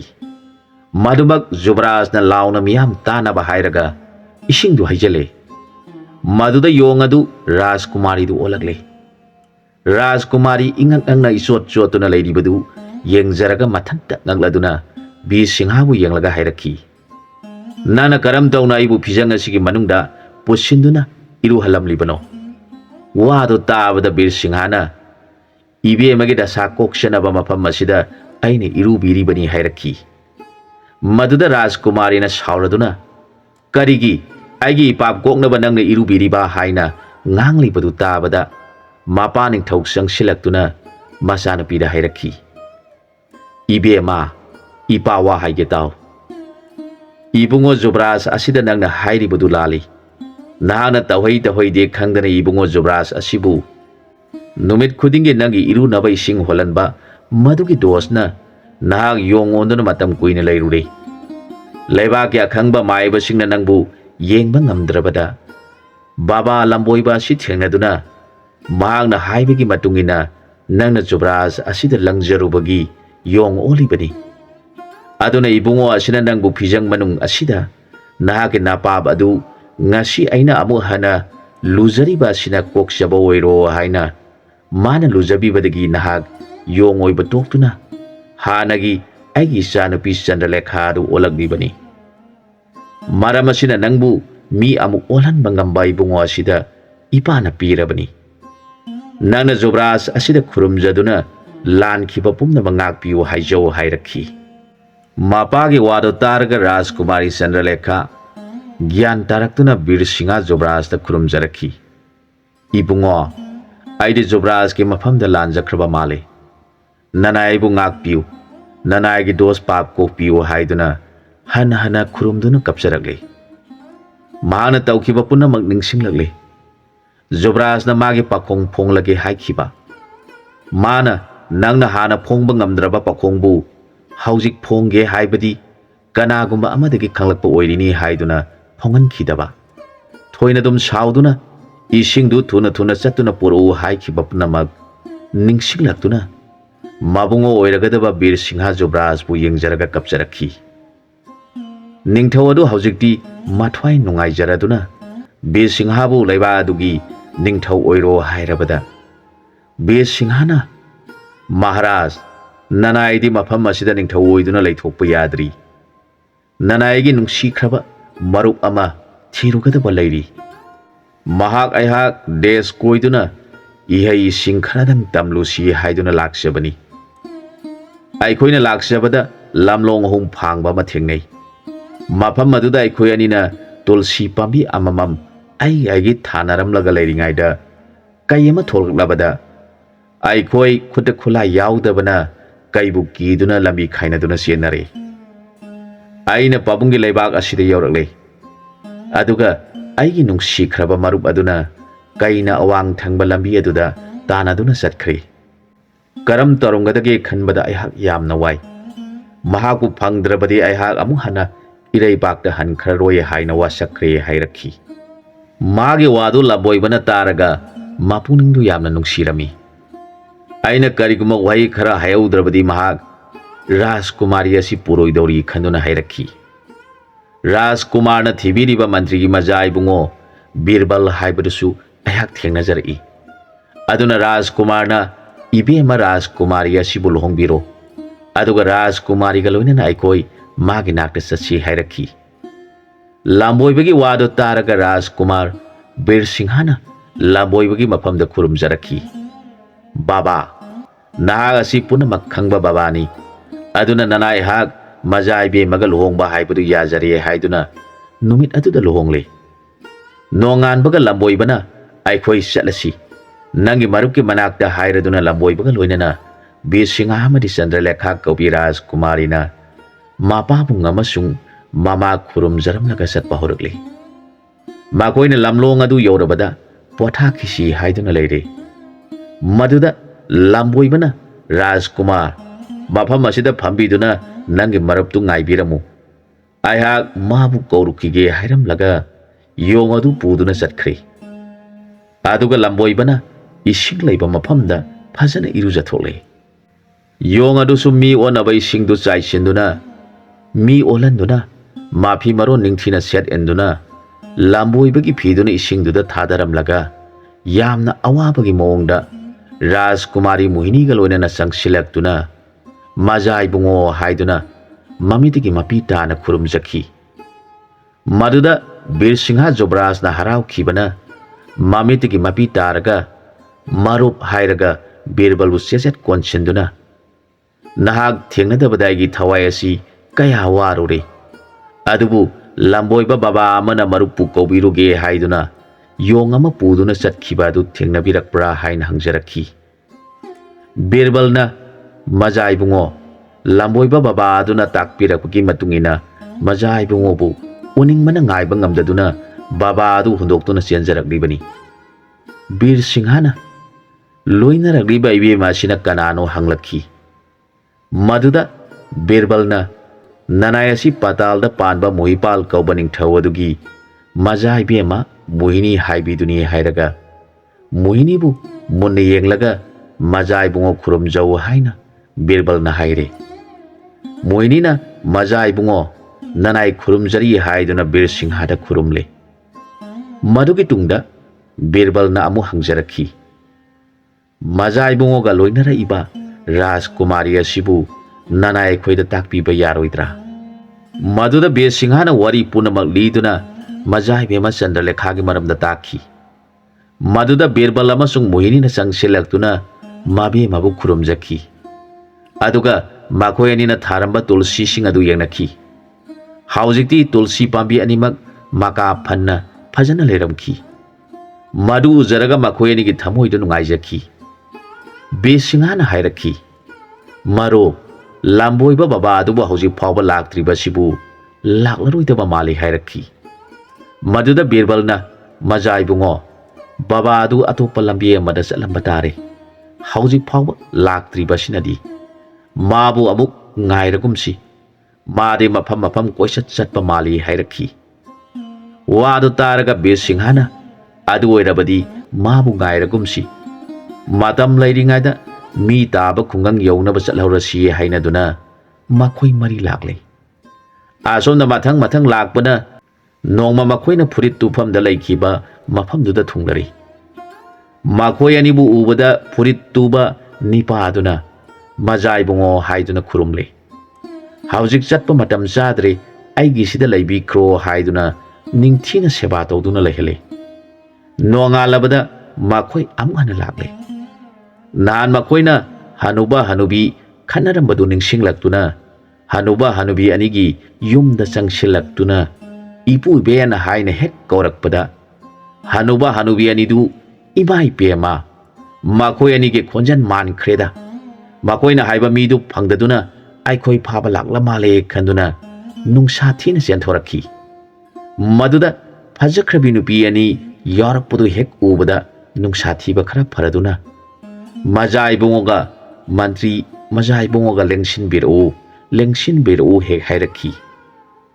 ꯃꯈꯣꯏ ꯃꯔꯤꯗꯨ ꯆꯪꯁꯤꯜꯂꯛꯂꯦ꯫ ꯃꯟꯇ꯭ꯔꯤꯒꯤ ꯃꯆꯥꯅ ꯍꯥꯏꯔꯛꯈꯤ, ꯏꯄꯨ ꯏꯕꯦꯟꯒꯤ ꯃꯍꯨꯠ ꯁꯤꯟꯅꯕ ꯊꯤꯕꯗ ꯊꯥ ꯀꯌꯥꯃꯨꯛ ꯆꯪꯈ꯭ꯔꯦ꯫ ꯍꯧꯖꯤꯛꯇꯤ ꯏꯄꯨ ꯏꯕꯦꯟꯒꯤ ꯃꯍꯨꯠ ꯁꯤꯟꯅꯕ ꯃꯤ ꯐꯪꯂꯕꯅꯤꯅ ꯏꯄꯨ ꯏꯕꯦꯟꯒꯤ ꯂꯩꯖꯕꯁꯤꯡ ꯑꯗꯨ ꯑꯈꯥꯛꯄ ꯂꯩꯇꯅ ꯄꯨꯊꯣꯛꯇꯨꯅ ꯂꯥꯛꯂꯤꯕꯤ ꯅꯨꯄꯤ ꯑꯅꯤꯁꯤꯕꯨ ꯊꯨꯡꯍꯜꯂꯨ꯫ ꯏꯄꯨ ꯏꯕꯦꯟꯗꯤ ꯑꯩꯈꯣꯏꯒ ꯂꯣꯏꯅꯅ ꯍꯌꯦꯡ ꯀꯣꯅꯨꯡꯗ ꯆꯠꯂꯒꯗꯕꯅꯤ꯫ ꯂꯩꯔꯤꯕ ꯄꯣꯠ ꯆꯩ ꯄꯨꯝꯅꯃꯛ ꯈꯨꯟꯒꯤ ꯂꯥꯏꯔꯕꯁꯤꯡꯗ ꯏꯄꯨ ꯏꯕꯦꯟꯅ ꯄꯤꯊꯣꯛꯄꯤꯔꯝꯃꯨ꯫ ꯏꯄꯨ ꯏꯕꯦꯟꯒꯤ ꯃꯍꯨꯠ ꯁꯤꯟꯅꯕ ꯃꯤ ꯂꯥꯛꯂꯕꯕꯨ ꯍꯥꯏꯔꯛꯈꯤ꯫ ꯍꯅꯨꯕ ꯍꯅꯨꯕꯤ ꯑꯅꯤꯗꯨꯅ ꯂꯣꯟꯅ ꯍꯥꯏꯅꯩ, ꯑꯁꯨꯛ ꯐꯖꯈ꯭ꯔꯕꯤꯁꯤꯡ ꯑꯁꯤꯕꯨ ꯑꯩꯈꯣꯏꯒꯤ ꯏꯍꯨꯠ ꯁꯤꯟꯅꯕꯅꯤ ꯍꯥꯏꯔꯤꯕ ꯋꯥ ꯑꯁꯤꯕꯨ ꯃꯈꯣꯏ ꯀꯌꯥꯝ ꯊꯤꯅ ꯈꯟꯅꯔꯨꯔꯕꯖꯥꯠꯅꯣ ꯍꯥꯏꯅꯩ꯫ ꯑꯗꯨꯒ ꯔꯥꯖꯀꯨꯃꯥꯔꯤ ꯑꯅꯤꯗꯨꯅ ꯈꯜꯂꯤ, ꯑꯍꯟ ꯑꯅꯤꯁꯤ ꯃꯈꯣꯏꯒꯤ ꯌꯥꯝꯅ ꯅꯛꯅꯕ ꯃꯤ ꯑꯣꯏꯕ ꯇꯥꯔꯦ꯫ ꯃꯈꯣꯏꯅ ꯋꯥꯅ ꯁꯨꯖꯕꯗꯨ ꯑꯩꯈꯣꯏꯅ ꯃꯍꯨꯠ ꯁꯤꯟꯅꯕꯅꯤ ꯍꯥꯏꯔꯤꯕꯅꯤ ꯍꯥꯏꯅ ꯈꯜꯂꯤ꯫